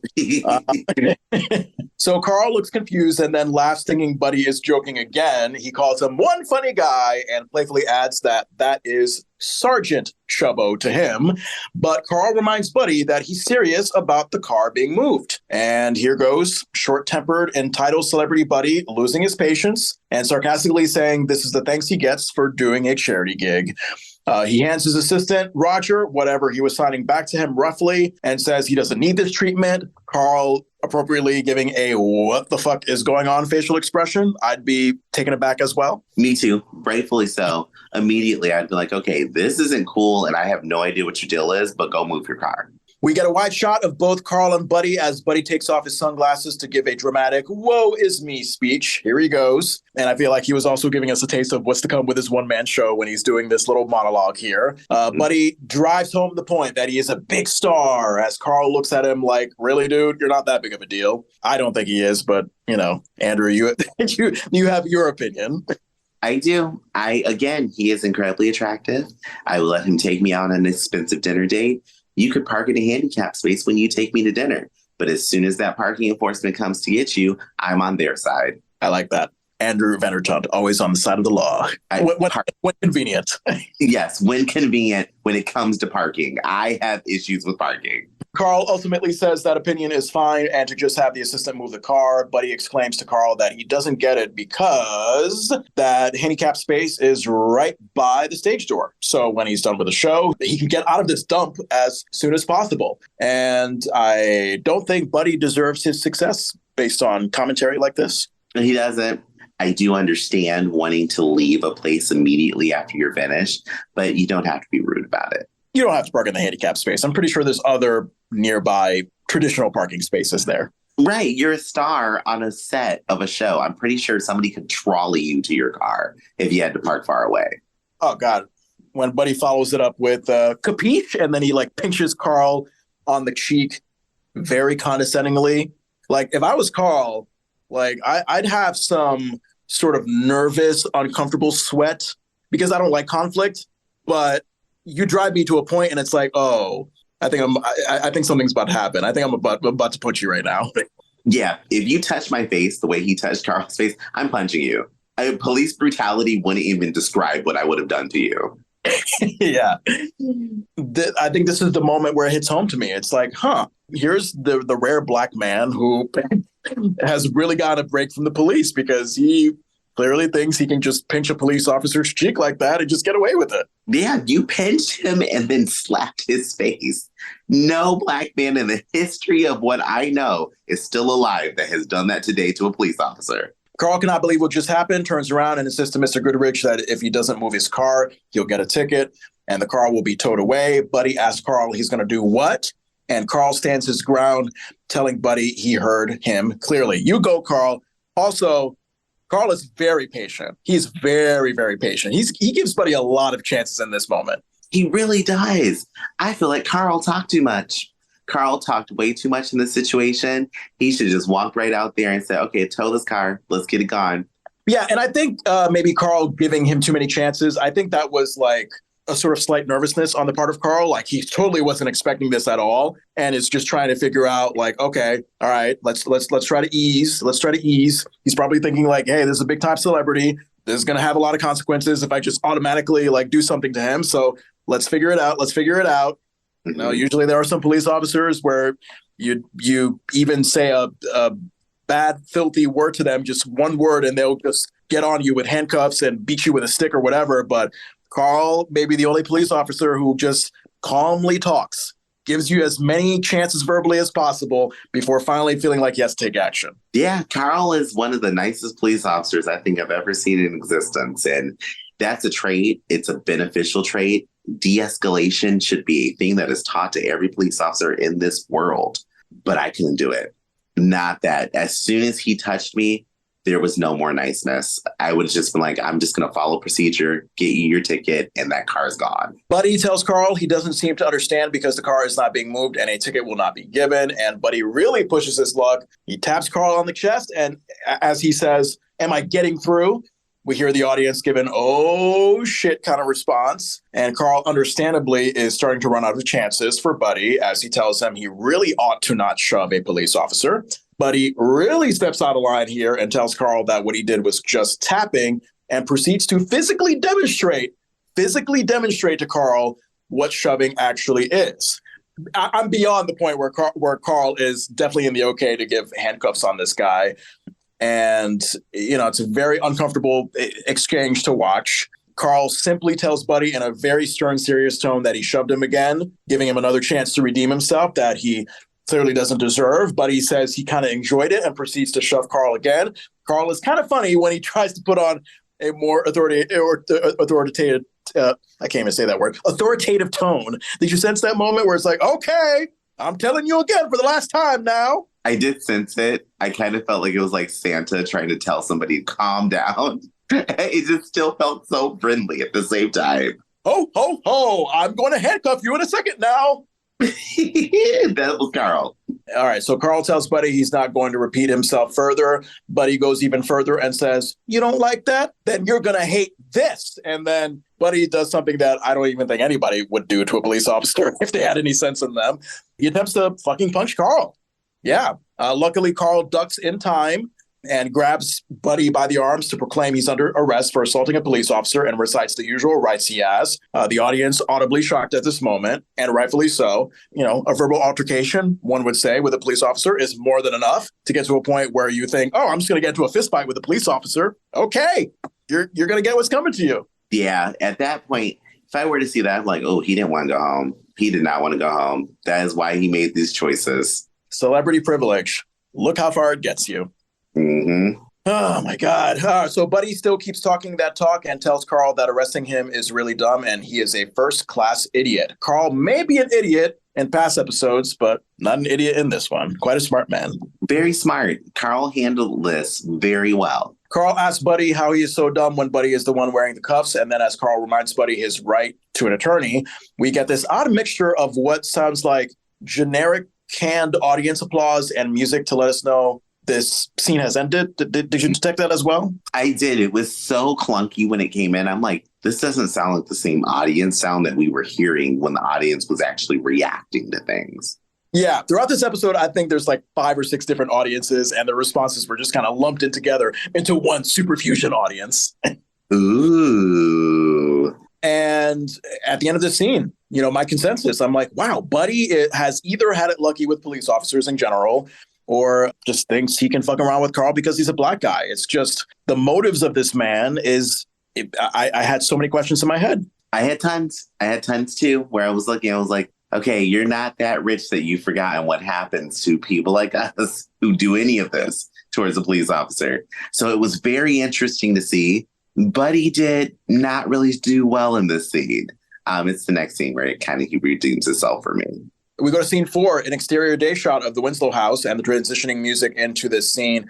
And his shot goes on for a little bit longer than usual. Did you notice that? Like the music in the exterior shot kind of played for just a few seconds longer. And I was guessing like, maybe because that last scene was so tense, it's just giving us a little bit of breathing transition time before we get to a lighter toned next scene. I felt that way because it did feel longer, but this is where I'm coming in, where I said this episode felt very short because I felt like we got more music interludes, audience reactions, and things than actual dialogue from the cast. So it's interesting you say that because as I was recapping the episode the other night, as usual, it takes me like 7 hours to take notes on episodes. But as we're going through it, I'm realizing like, okay, yeah, these scenes are moving fairly quickly. So I'm starting to get your point here. It really felt like it went fast. It still had the same runtime. Like when I watched it the first time, I rewatched it and literally timed it with the, the play bar in the app. And I was like, is this really the same as the other episodes? And it is.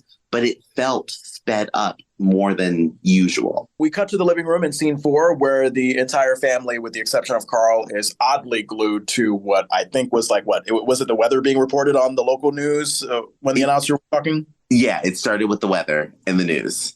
And I could sense what was coming, why they were being glued to the TV, but I was like, wait, family, like, hold on a moment. I don't think the weather is what you're being glued to. I think that's going to come in a few minutes. Yes, like they were eagerly glued for something that had not occurred yet. Yeah. They were prepared. Like Judy, they were prepared for whatever their shiny golden moment was going to come. Judy, can we talk about Judy for a second? Yeah. Every scene that Judy is in, her facial expressions eat everybody else up in the scene. Like I could only look at her when she's in the scenes because her facial expressions without any lines still stole the scene. Okay, so you'll have to remind me of like when those moments pop up, when those moments actually pop up, because I the only thing about Judy that I was thinking was, okay, like, is she gonna say anything? Is she gonna have a moment? Is she gonna have a I mean my feet moment? Yeah. I was waiting for it, especially in the first scene when she doesn't say a word, but she's just there. And I'm like, is she going to say anything or just look and smile at people? Carl enters from the living room front door, tells everyone they're glad they're all home because he's got something to tell them. And they better listen this time, damn it. This family not appreciating and listening to Carl. Listen to him. Not at all. Carl's got to tell them to turn off the television. Harriet tells Carl now is not the time because they're watching the news. Laura asks her dad if he heard about some wacko who arrested Buddy Goodrich. Carl looks a little nervous and says he'd like to talk about that. And just as he was about to start, Mama Winslow interruptingly tells Carl to quiet down, hush. We cut to the family's POV of the TV where Buddy Goodrich is speaking outside his dressing room wearing a red sweater and a button down with a tie underneath with many media outlet microphones under him to confirm he is still performing tomorrow night. So the fashion choice, I'm thinking like, oh, okay, so the Carlton Banks preppy thing that Buddy wears in his sitcom, either he's sporting that fashion in real life as himself, or maybe his one-man show also has the same preppy fashion. That's what I was thinking. I'm like, this has got to be what he's wearing for the show. Because, the other scene, we had him in a more fashionable outfit, but it gave me like science teacher and it was pretty hot. He can never go wrong in your eyes. He can't. As toxic as he is, I'm just like, damn, you are a handsome man. That I will agree. The only part I will agree. And also you have to explain to me, because I know you worked as a 911 operator. I was like, wait a minute, Buddy was arrested. So when you're arrested, you can just, like, I don't know, a day later appear to be free and talking to the media? Like, wasn't he supposed to be in jail for a period of time?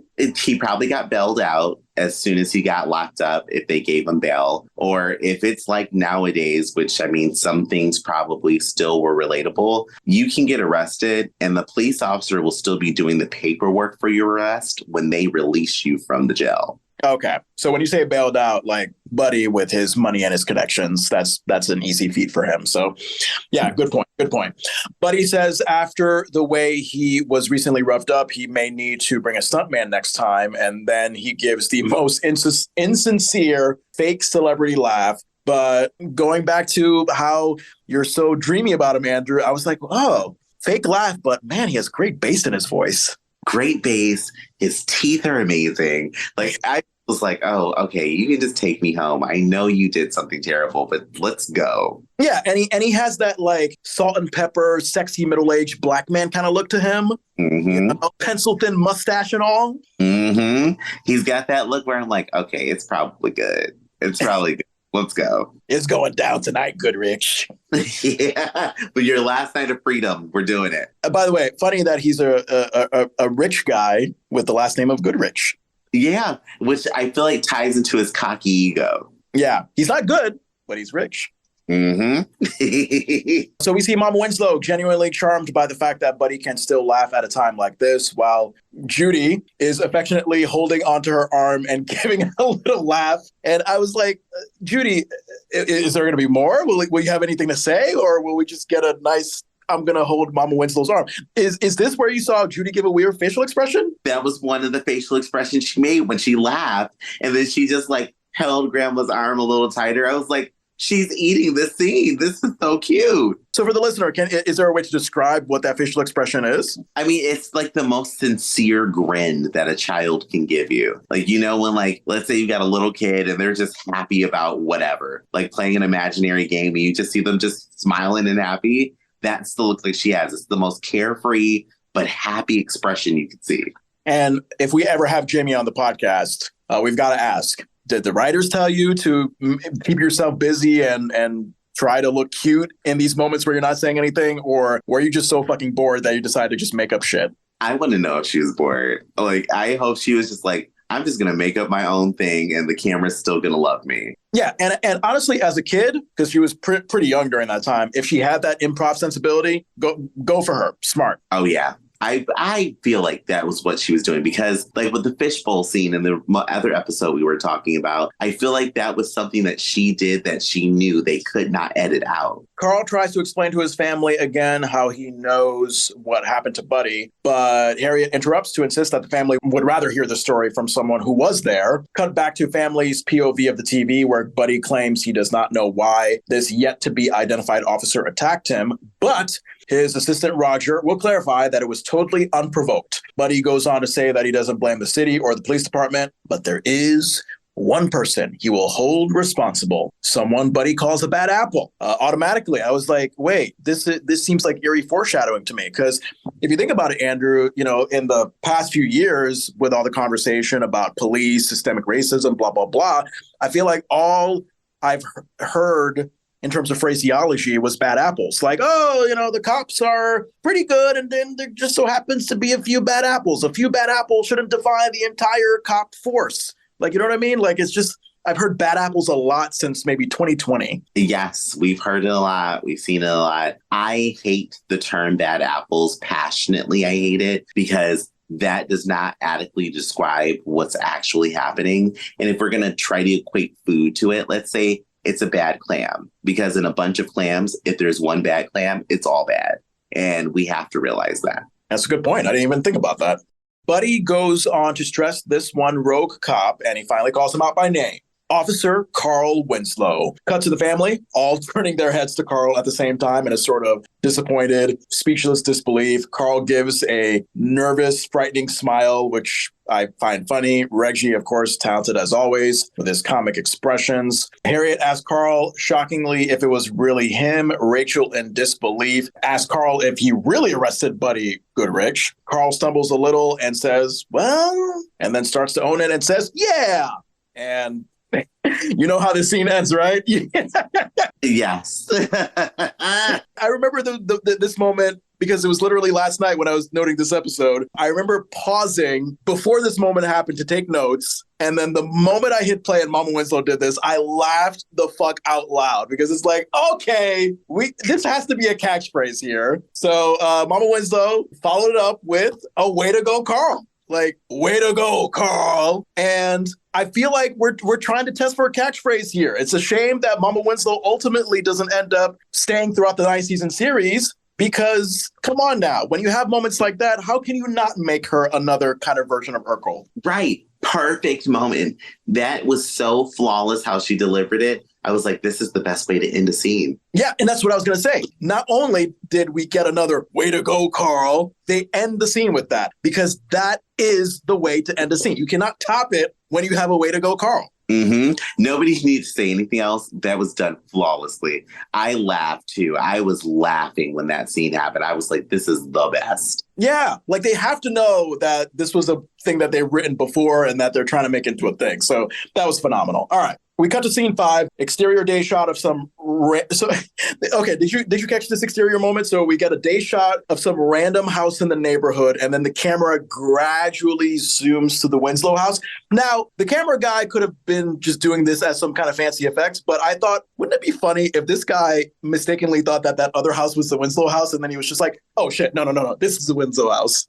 I'm going with that, John, because that would be hilarious if that was what happened. And then we cut back to the living room with the family still in disbelief. Eddie gets up and asks Carl if he really arrested America's favorite dad. Automatically, I was thinking about who actually was America's favorite dad at the time, Bill Cosby. Cosby Show was still #1 at the time. And it's very unfortunate because now he's known as America's favorite rapey dad. So there you go. But bright side, who's up next? I think arguably Carl Winslow could be in the running for America's favorite dad now. I could put him there. In the running. Yeah, because I was also thinking, like, is Uncle Phil America's favorite dad? I mean, he has moments, but I don't know if Uncle Phil has the charm that Carl Winslow has. I think Uncle Phil was known more for being angry, like being just like fucking, I don't know. Maybe I'm wrong. Like, what do you think? Like, do you think that Uncle Phil has as much charm or maybe more charm than Carl Winslow? I don't think Uncle Phil has charm. I do think that he would get my vote for America's Favorite Dad because of how he showed how he loved his family. But he was not charming at all. Okay. I think for Carl, I just love Carl because he's just a goof, you know? He's a goof that Uncle Phil has been sometimes, but in terms of the goofball meter, I think Carl, especially when he pairs up with Urkel, like that just goes to the roof. It does. Uncle Phil was a lot more serious. Carl is like nice, light, jovial, and fun. So I'm praying that Reginald does not have a rapey history. I hope not. I hope not. Ugh. Eddie asked Carl how he could do this to him. Carl, in disbelief, asks, to you? Harriet gives Carl the benefit of the doubt and says she knows he would not arrest Buddy unless he had a good reason. Laura says she wants to hear this. Carl explains that he politely asked Buddy to move his car out of a handicap spot, but he went crazy and took a swing at Carl, which, you know, that's exactly how it went down. So unlike Mama Winslow, I'm going to give a genuinely supportive. Way to go, Carl. Yeah. Carl did his thing. It's so funny to see the opposite side of this because, we have the scenario of being a Black person who gets arrested by the police and something happens and you have to explain to your family. And they're like, what in the world could have happened? But this time we have the cop explain to his family and they're like, this is your fault. You did this. But Laura does not seem to understand and asks her dad if that's all Buddy really did. Carl rightfully tells Laura that is plenty and continues on saying that just because Buddy is nice on TV, it does not mean he's nice in person. Laura sticks to her very warped opinion, stands up and exclaims to her dad that he just busted the most popular guy in America. But Laura, he's still an American citizen that has to follow the law like everybody else.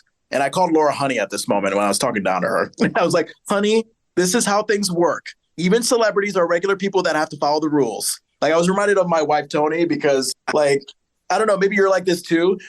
When my wife looks at women on TV that are just behaving in a not so mature or morally sound way, Tony's always like, sweetie, come on now. Get your confidence back up. You're better than this, sweetie.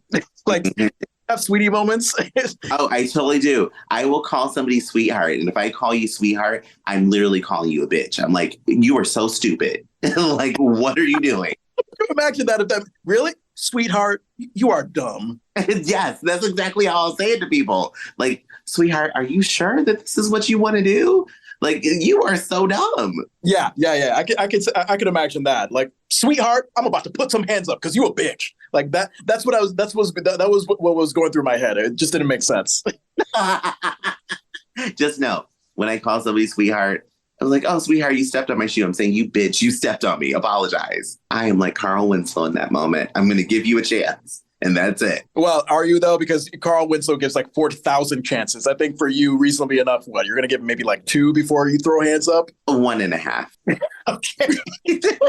Fair enough. I totally see that. Anyway, Laura gets dramatic and suggests that the family move, and Eddie agrees and suggests they move to Canada. Judy also agrees by saying, I'm with you, and follows Eddie and Laura up the stairs. Did you catch Judy doing a weird facial expression in this moment too? Her little triumphant, like, I'm out of here. I just noticed that, and that was a shiny moment for me. And also, like, I don't know, I felt like Eddie, Laura, and Judy were doing like a synchronized, rebellious sitcom kids trope. And aside from that whole thing where they're all walking up the stairs at the same time, like, oh, we don't like you, Daddy. I do like to see Judy follow Eddie and Laura up the stairs as a sort of assurance that she will come back.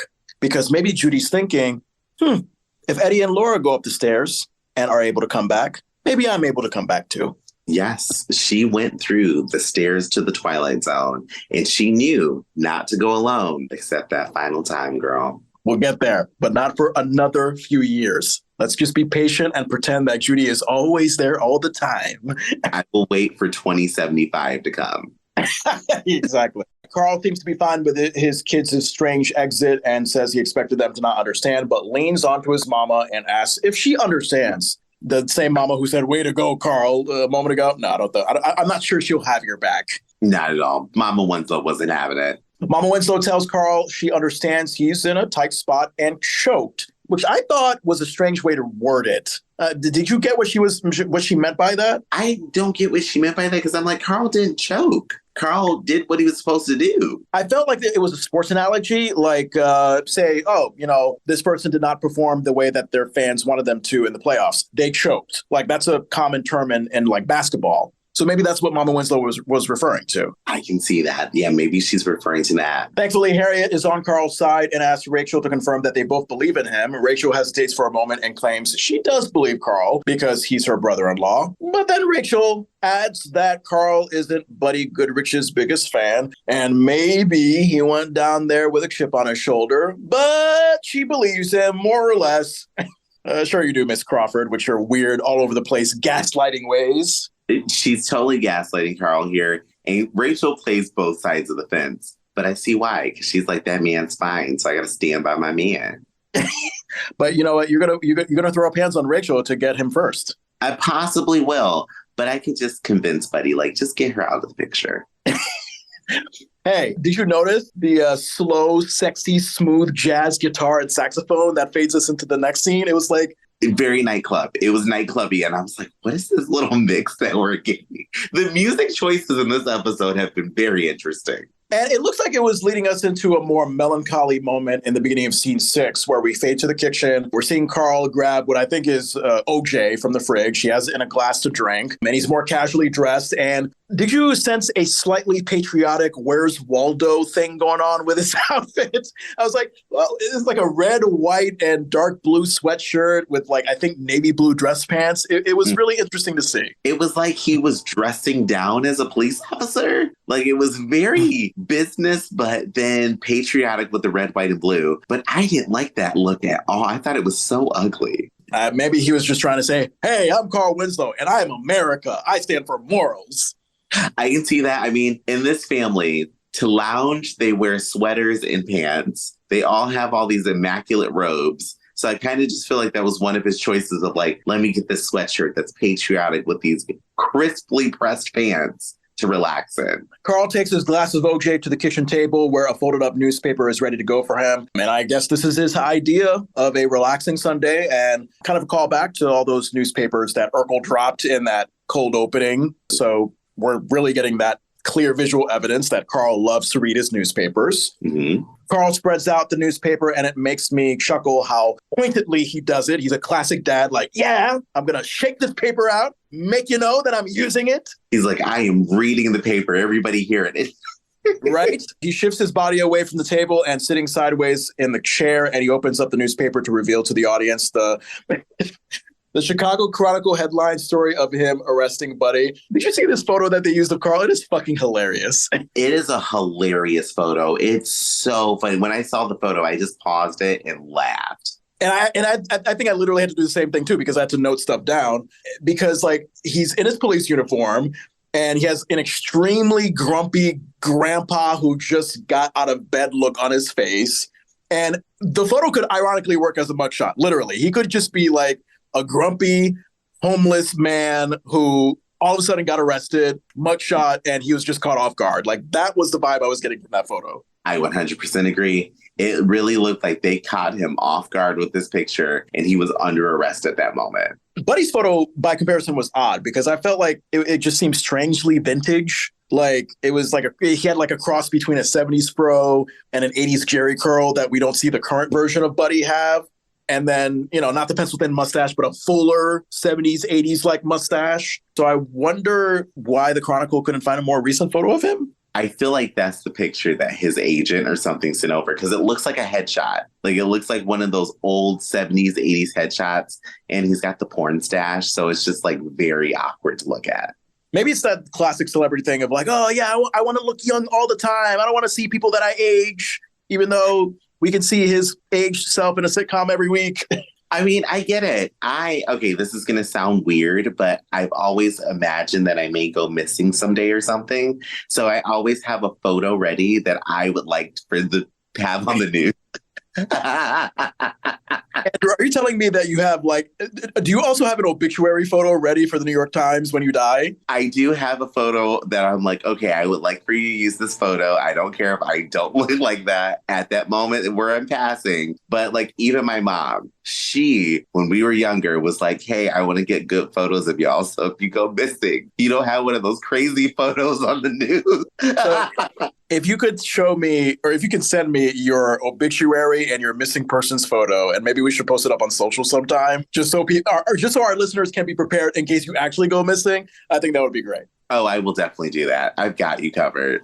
Carl puts the newspaper down for a moment in shock and takes a good look at the front page and is either horrified that he's the lead story or that the newspaper shows a really awful photo of him. And I also was like, geez, you'd think that Harriet, with her having an employment history at the Chronicle, like they could have gotten a better photo of Carl. Yeah, I would have been like, hey, that's my husband. Can you at least let me send you a picture? Exactly.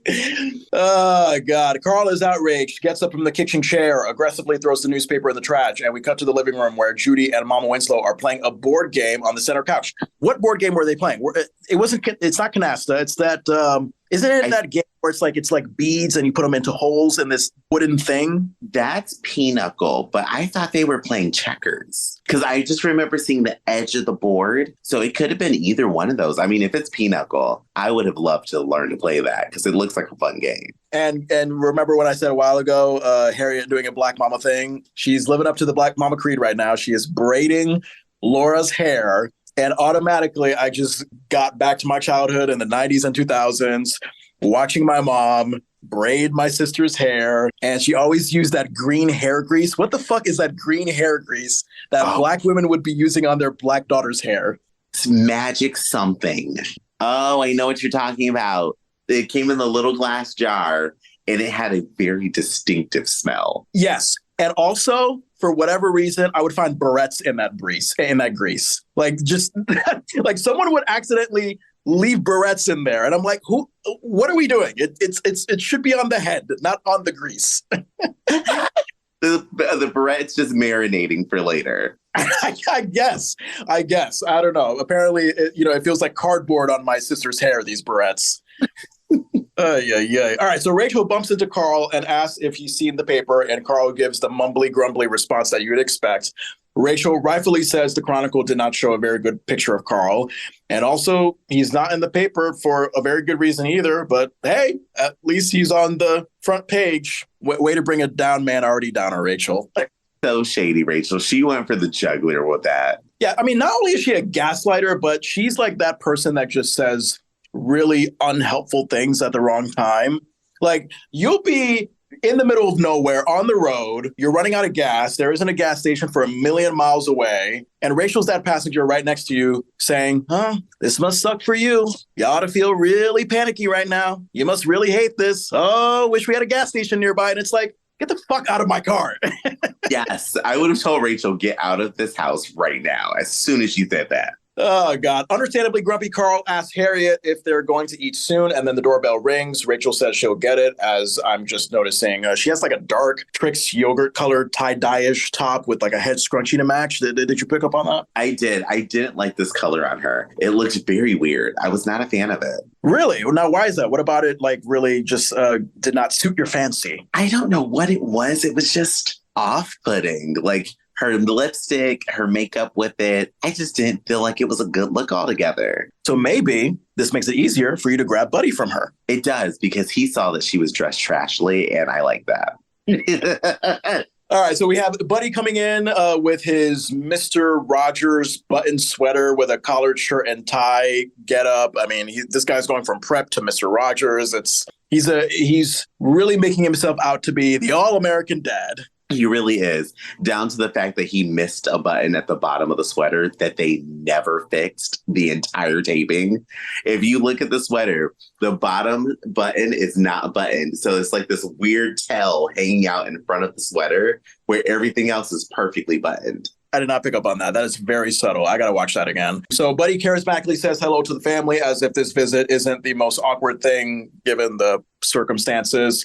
Laura exclaims shockingly that it's Buddy Goodrich, and Buddy seems to genuinely ask if this is the Winslow residence. Rachel holds her hand to her heart, clearly speechless, and then we see Mama Winslow and the kids giving a nervously quiet nod in response to Buddy's question. Laura, and I love like how Mama Winslow, Eddie, and Judy are like doing this. So it's, and Laura too. It's like, so it's, I think it's Mama Winslow, Eddie, and Judy. They give like the nervously quiet, frozen face nod. And then Laura's just like, she's just giving like a goofy faced, quiet nod. Just happy as can be. It's really a distinct difference. So Rachel then has the strength to say yes out loud to Buddy's question, and Buddy then asks if he can come in. Rachel has another stage fright look as if she was asked the most complicated question in the world, and we see Mama Winslow and the kids give the same kind of silent nods as before. Rachel exclaims, yes, again. Buddy thanks Rachel, formally introduces himself to her as he comes in, and asks what her name is. Rachel again gives a stage fright look, not seeming to know what her own name is. Harriet quickly tries to brush off the awkwardness and introduces herself, her children, mother-in-law to Buddy. And by the way, this is what I'm talking about. That like gray, dressy, strapped outfit that Harriet has on in this scene. We've seen her wear that outfit before. Do you remember which episode she did wear that in? For the episode, but I remember the outfit. Oh, what was the episode? Not the car episode. You know what? It might have been. Yeah, I can totally see her wearing that outfit with Rachel in the body damage episode when they were like tempting to go around the car. That might be it. Oh my gosh. And it wasn't that long ago. But of course, like at the time, you know, these episodes are week after week, once a week. So nobody's going to remember. But we remember because we're watching these episodes, you know, pretty quickly in succession. Harriet tops the introductions off with, and I think you know my husband, Carl. And if I was Carl, I mean, I would have the good sense to kick this asshole out of my house already. Like, what the hell? I mean, you almost tried to punch me. Hello. The first thing I'm asking, how did you get my address? Yeah. How do you know where I live? That's uncalled for. It's a very strange, unsolicited visit this Buddy is doing. And again, celebrity privilege. He thinks he has the right to do this. And no, this is kind of trespassing. It is. And it is oddly attractive for me. I'm not going to lie. If a celebrity just randomly appeared at my door, I'd be like, okay, I'm letting you in. A hot celebrity at that. Yes, a hot celebrity. You got to be hot. Exactly.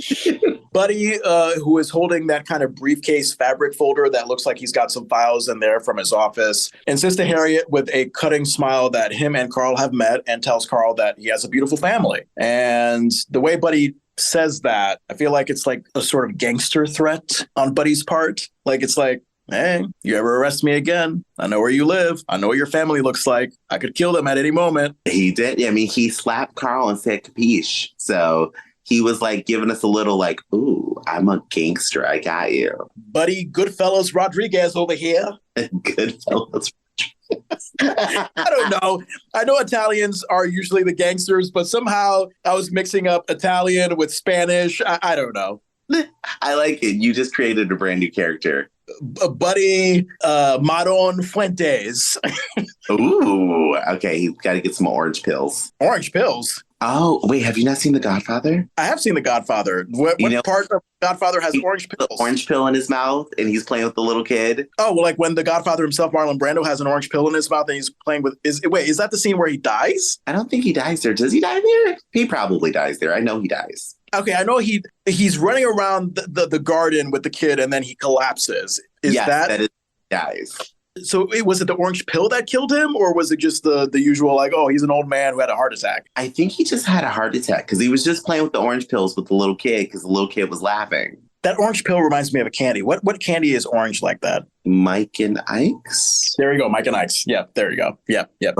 And also not only like, you know, doing that gangster threat like to Carl, but also Carl's a police officer. Like you're sort of making a gangstery, unsolicited presence to a police officer of all people. So he's just furthering his chances of just having like life in prison, this Buddy Goodrich. Yeah, I mean, you came to the right officer's house because other officers would got their service weapon. Mama Winslow asked Carl how he can arrest a man who says he has a beautiful family. Mama Winslow, I thought you were more street smart than that. Buddy is clearly being manipulative right now. Mm-hmm. Buddy says this random unsolicited visit is him wanting to apologize for what happened. And as a token of his feelings, he brought some tickets for his show tonight.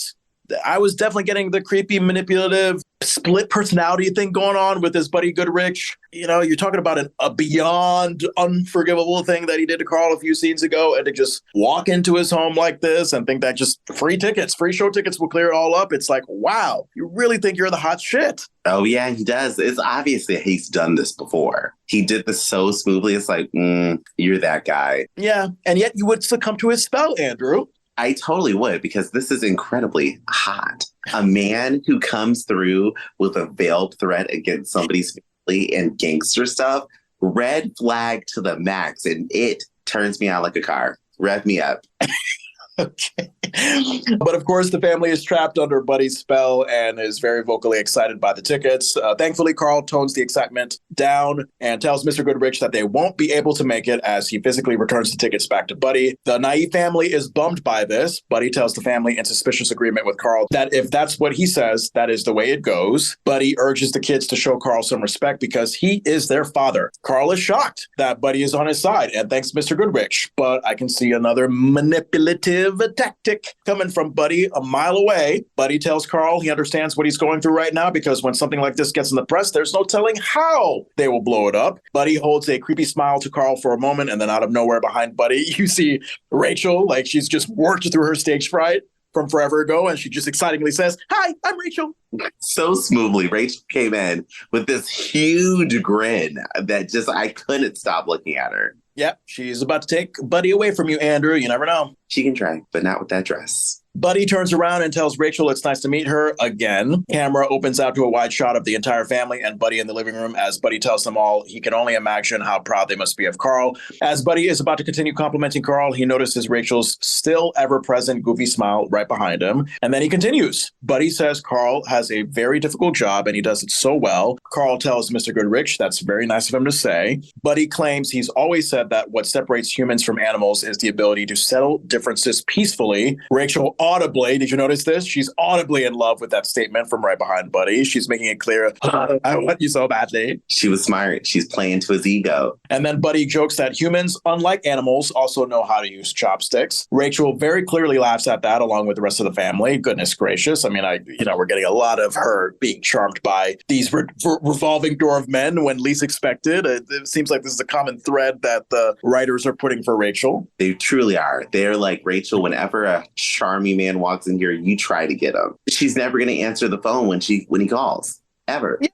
It's like, oh my God, I have the hots for you, but I'm going to create every situation possible to prevent myself from actually dating you. Was Rachel secretly a millennial? Maybe.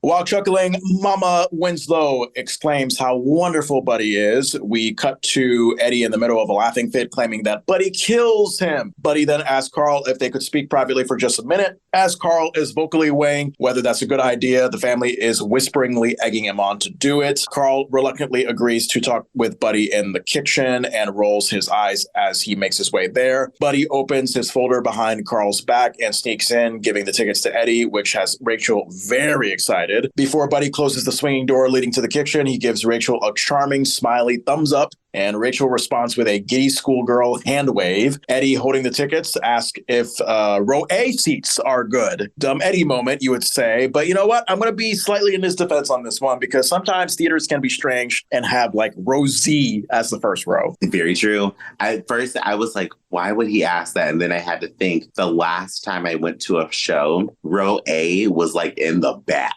Eddie was smart, way ahead of his time. He is. Eddie is probably secretly a millennial too, because a lot of the things that he does are these intelligent things that we see online now, where in the beginning we were like, you are so dumb, boy. So we cut to the kitchen with Carl having his arms crossed, leaning by the countertop, appropriately giving that vibe of, geez, I wonder what this motherfucker is going to tell me now. Buddy leans by the swinging door and with an eerie smile, he thanks Carl for agreeing to speak with him. Carl uncrosses his arms and genuinely tells Buddy he appreciates what he said in front of the family. Buddy says, it's all true, in a way where you know he doesn't really mean what he's saying. And thankfully, Carl rolls his eyes and figures out this insincerity. Buddy walks over to Carl and tells him he'd like to solve their little problem before he leaves town, and puts his arm over Carl, asking if there's something they can do in that winky wink, wink, wink, wink manner. Carl tells Buddy he could tell the truth, plead guilty, and pay his fine. Buddy is clearly not moved by that idea and just says that that's an option and not what he had in mind. Carl stands his ground and says that is the best he could do. Buddy tells Carl to not be so hasty. Haven't heard that word in a while, have you? And not in a very long time. Had to confirm what it meant, so I go to Google as usual. They define it as acting with excessive speed or insufficient consideration, which I feel like is something Carl definitely did not do, because like we saw what happened, and it's been a few days since the incident, and Carl has he's had plenty of time to think it over. And moreover, Buddy should have gotten a lot worse punishment for what he did, and doesn't seem to realize that, he's getting a break, actually, because I think all he has to do is confess and pay a fine. That's it. All you have to confess and pay a fine. Forget the assault. Obviously, they're not going after you for the assault. You just have to pay a fine. And you can afford it. You're a celebrity. Mm-hmm. That fine can't be more than $100 or $200. Buddy tells Carl that this will be very tough for him to win this case. And he knows because he dates one of the actresses from L.A. Law, a very specific popular reference to 1989, because I don't know if you saw the show L.A. Law. It was a very popular series from 86 to 94 on, oddly enough, a rival network to ABC, NBC. I never actually watched it. But when I did look it up, I'm like, oh, this was a pretty good show from what I'm reading and from what I saw. So I can see how you referenced it, but it is interesting that it's from a competing network that you referenced the show. Carl tells Buddy he may be right, but Carl knows what happened. Buddy asks Carl if he really wants to take on America's favorite dad in front of a jury. Carl is understandably not buying Buddy's nonsense and just asks him to straight up get to the bottom line on this. Buddy suggests to Carl that he come backstage after the show for a press conference where Carl changes his story in exchange for Buddy praising him as a dedicated public servant, and they both look good. Oy vey. This guy really thinks he's above the law. This is what fixers do. Carl gives Buddy a look for a moment and says he cannot do that because Buddy assaulted a police officer. As Carl walks away, Buddy gets defensive and claims that's not what his assistant will say on the witness stand. And then from the swinging door, we see the whole family peeking in and listening into the conversation, who I think they'll be witnesses because they're just very clearly making themselves obvious right there that they're listening. Very clearly. When they showed them at the door, I'm like, does Buddy not know that they're there even though they have the door wide open?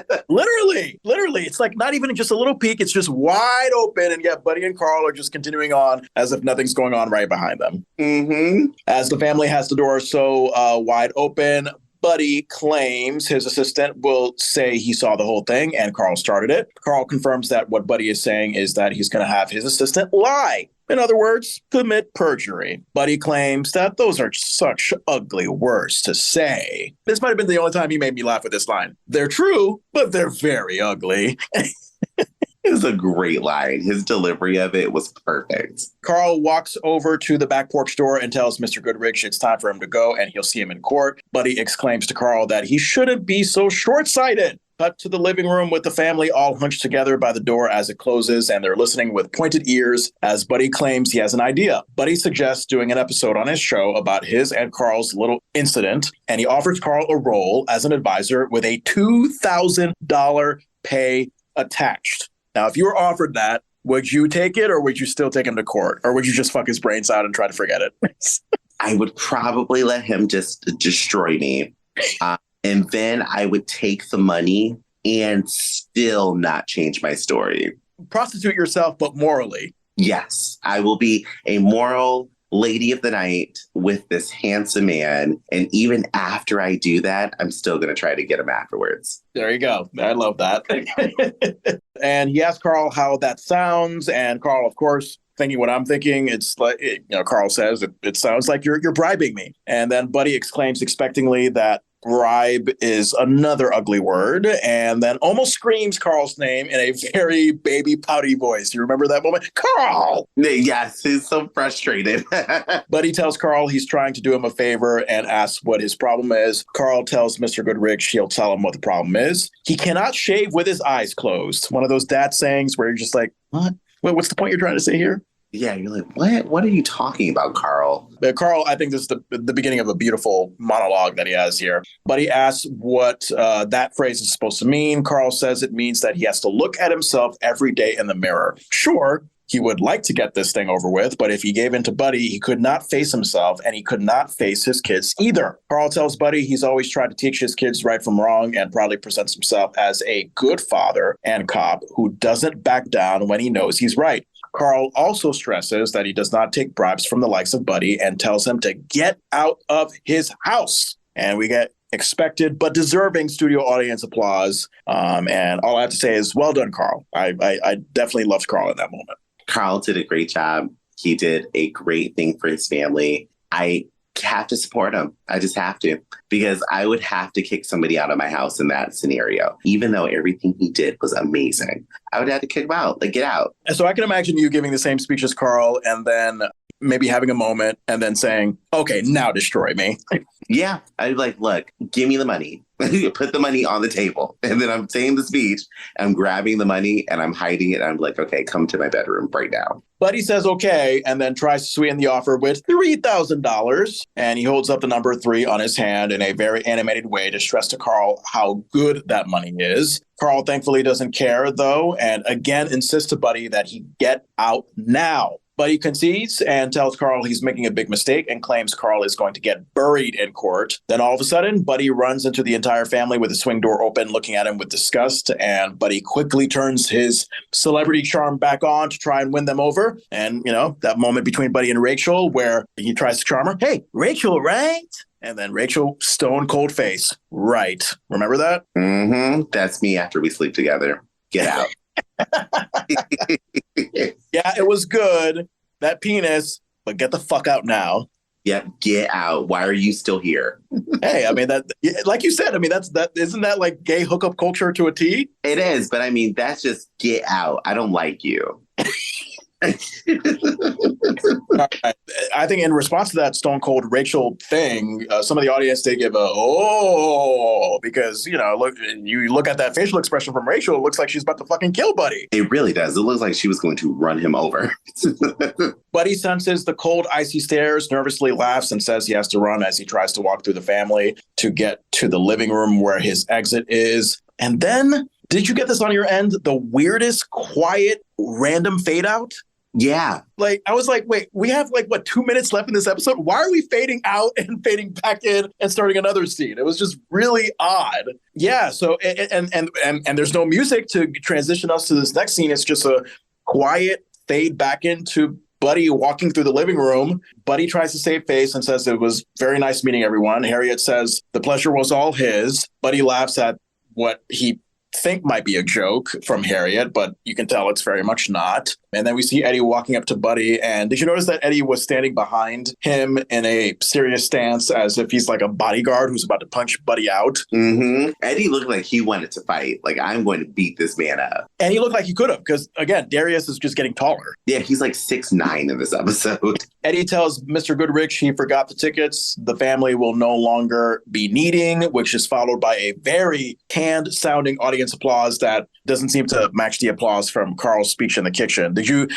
hear it matching, or did you hear something different? I heard something completely different. It did not sound like the same audience. Buddy takes the tickets, makes his way toward the living room front door, turns around and is about to say something, but is quickly interrupted by Harriet's sassy door slam. And that's an interruption that works, Harriet. All the interrupting with Carl earlier, no. But I love that door slam. It was great. It was great. It was really good. I was hoping she was going to slam the door in his face. And when she did, it just felt so satisfying. The family responds to that with cheery applause along with the audience. The family all at the same time seem to be vocally telling Carl how proud they are of him. Carl is getting hugs. I thought the episode was ending at this moment, to be honest with you. Did you?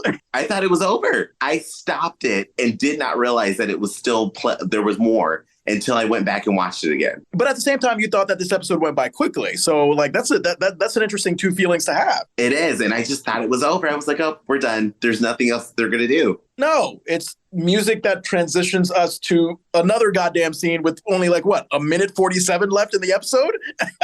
Yes, it's so weird. It's like a clip show. It is the weirdest thing. So then we get an exterior night shot of the Winslow house, cut to kitchen where Rachel in a very red flight attendant waitress in a classy restaurant-like dress with an interesting white collar. Did you like this dress? It was very like out there. I loved it. I loved that red on her. That red. Rachel looks good in red and yellows. And that red, that outfit, I loved it. It gave me, what was the airline where they had the blue uniforms? Pan Am, but like with red. And I was like, oh, I like this. Okay. All right. So is this like something that would turn Buddy on and take Buddy away from you and toward Rachel? No, because the dress gives me much more like, hey, I'm like dainty and dignified. Don't try to touch me. And I don't feel like it would be like a come hither dress because that red is loud.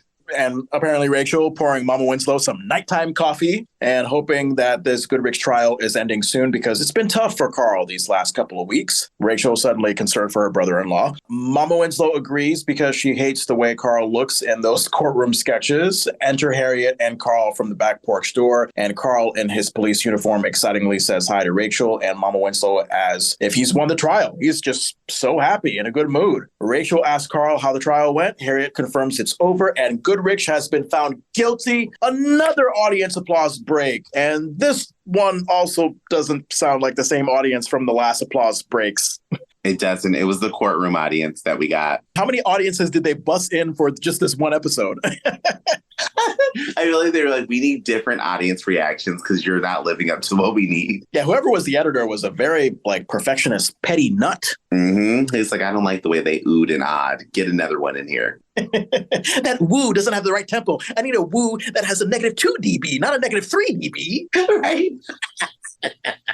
Oh, boy. All right. Harriet continues and says Goodrich's assistant broke down on the stand and told the truth. Rachel says no in disbelief. Harriet says Goodrich fired him on the spot. And then Carl kind of concerningly follows up with saying that Goodrich just punched out his lawyer. And I was like wondering, wait a minute, like, does this man just physically abuse his lawyer in public in the courtroom, or was it in private? I mean, it's got to be in the courtroom if Carl and Harriet saw it. Mama Winslow. Oh, yeah, actually, that is a good point. Yeah. So because they probably would have had a harder time hearing about it afterwards, right? Maybe it would have been less so hearsay than actually seeing it in person. Yeah, you can't put a spin on this one, so they had to have seen it. Mama Winslow asks if Goodrich is going to jail, and Carl says he is not, but has to pay a big fine and spend 100 hours picking up trash along the interstate. So let's do the rundown. So Buddy assaulted a police officer, proposed perjury to a police officer, tried to bribe a police officer, and all he has to do is pick up trash. Like, I don't know. You tell me, because again, you worked in the whole 911 police world. Like in real life, that has to warrant at least some jail time. You would get some kind of jail time, not just,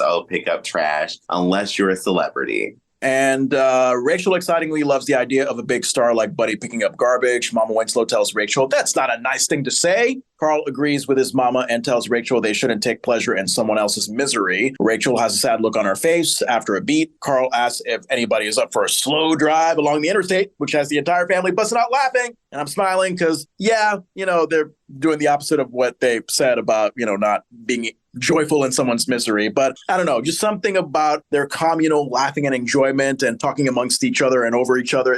There was a heartwarming thing about it. It was a very family friendly moment. And it was one of those moments where it's like, in real life, we all would probably do or say something similar to this. Yes. And then we finally come to a close with this episode. Music plays as the family excitingly plans to drive. The credits come up. Yes.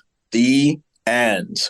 Okay. So, Andrew, here's what I want to ask you. So I know because you have mentioned that you get turned on by toxic red flag men like Buddy Goodrich. And I'm reminded of what my wife, Tony, said on this podcast when it used to be the Anything Show in regards to Machine Gun Kelly, who I think has also very toxic red flags as well. Mm-hmm. Is Buddy Goodrich for a good time or for a long time? He's for a brunch time. Like, we're just going to hook up before brunch every time I have brunch. Don't call me. Don't text me. I will text you when your services are needed. Got you. Okay, so it's so interesting. Okay, you're looking at him, his red flags, his physical attraction, and you're thinking, this is just sexual objectification to its core. That is all that I want him for. Everything else, no. But the sex stuff, great. Yes, I just want to objectify you. I'm going to treat you like garbage because I know you're just going to deliver me some good pain and then get out of my apartment. So what about his toxic red flags makes him sexy? I mean, I get the physical attraction stuff, but what about the toxic red flags are just like, oh my God, you're making me hot? It's like, I feel like you could talk to me and degrade me with compliments. And that's kind of hot. Okay. So you're saying that the toxic red flag stuff means that he's a great dirty talker in the bedroom as well. Not just dirty talk, but like the way he insulted Carl, the way he insulted the family, that air of arrogance that he has, it's kind of hot. Interesting.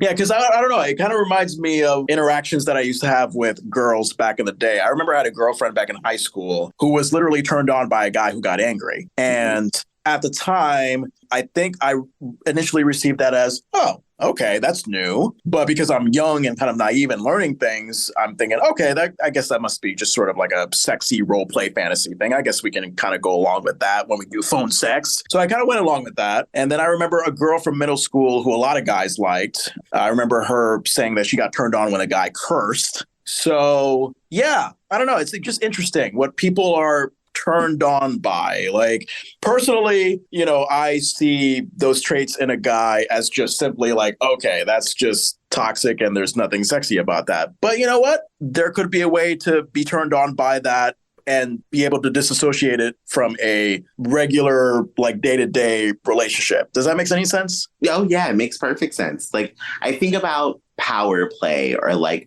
dom aggressive tops and submissive bottom play, and that's for like gay or straight and whatever fetish and kink you're into, or like findom, like financial domination, dominatrix personalities. You're going to deal with somebody who's going to degrade you. You're going to deal with somebody who's going to dominate you. You're going to deal with somebody who's probably going to say things that other people, if they heard them, would be like, wow, that's offensive. But for you, it's not, because you know what you're here for. You know that you're here for this and nothing else. So like, even me saying his attitude, the way he behaves, it's very attractive to me because I like that energy. If you were to talk to me that way outside of the bedroom, I'm fighting you. I'm going to punch you in the face immediately. Like, how dare you talk to me like that? Interesting. All right. I like that. Because for me, it was just simply like, oh, okay, Buddy is just simply a toxic, stuck-up celebrity. Yeah, okay, he's physically attractive. I can take that. But I was just more focused on his personality traits. I mean, for me, that I think I can say when I look at a person and kind of determine if there's any sexual attraction or whatever, like if you have some strong negative personality traits, a lot of the times that'll take away the physical attraction. So with Buddy, it was just, for me, it was first like, okay, you're toxic, you're awful, like who the fuck are you? What I like about you is that you're just able to compartmentalize like the fact that like, oh yeah, toxic red flags, there's something sexy about that I can use to my own benefit. But at the same time, like you said, once we said about the bedroom, like don't try that shit on me. Yeah, don't do it. It'll only badly. And it's just one of those things where I'm going to keep you in this moment for this purpose and this purpose only. Yeah, I like that. That's a very unique opinion to have. And I'm glad that you had it, because I honestly thought that we were going to just be on the exact same page. Like, oh, Buddy is a fucking awful person. Carl is great. But I like how you just brought a totally different perspective on it that I just did not expect. So that's awesome. So yay, great episode for Carl. And, rest in peace, Ron Glass. I really hoped he was still alive so we could have him. And for you listening, if you loved what you hear, you know where you can find us. If you don't, then I'm going to tell you right now. Subscribe, rate, and review wherever you listen to podcasts. We're called The Delicious Recap Family Matters. You can email us anytime with questions, comments, concerns, feedback, thedeliciousrecap@gmail.com. And follow us on Facebook, Instagram, Threads, TikTok, and YouTube, all at Family Matters Rewatch Pod. Our next episode, Season 1, Episode 11. It's called The Quilt. Something about this tells me it's a Mama Winslow episode. It sure is. As it should be, because Rosetta Lenoir deserves her time in the shine. And this original air date sticks out to me. December 8th, 1989. my mom turned 23 on this day. Oh, this was her birthday episode. Yes, I don't know if she watched Family Matters at the time. Who knows? I'll have to ask her. But yeah, my mom was a young baby about to have me in 2 years. There you go. Oh, this episode, I am excited for it. But I don't know how you feel about it, if you've watched it yet or you remember it. It gives me anxiety. I have not been able to actually rewatch it yet, but I still know everything that happens. But whenever I get to it on like the app I'm watching on, I skip over the episode. Wait a minute. Okay. So something tells me, I've not seen the episode yet, by the way. Something tells me it's like, does it have something to do with like, oh, one of the Winslow kids like accidentally like spills something on Mama Winslow's quilt and we see her get hurt by it? Is it something like that? I mean, don't tell me everything, but is it something like that? Tell you, but it does involve Mama Winslow's feelings getting hurt. And it's hard to watch it gives me anxiety. Is it like on the level of like when Will's biological dad in The Fresh Prince leaves him again? Because I can't watch that episode again. Is it that bad? I'm going to say it's maybe half as bad as that. It's not that bad, but it is bad to one of those moments where it's like, there's, as a family, you're going to have to deal with different dynamics. You're going to have to deal with different issues, and your family members are going to piss you off at some point. And this episode has that energy of it where it's like, damn. And so it's so real and relatable at the same time that for me, it just makes me uncomfortable to watch it, even though it's a very good episode. I'm very curious about this. I cannot wait until we recap this. All right. How about you sign us off in a very unique way? So I have to tell you something that occurred while I was sitting here talking.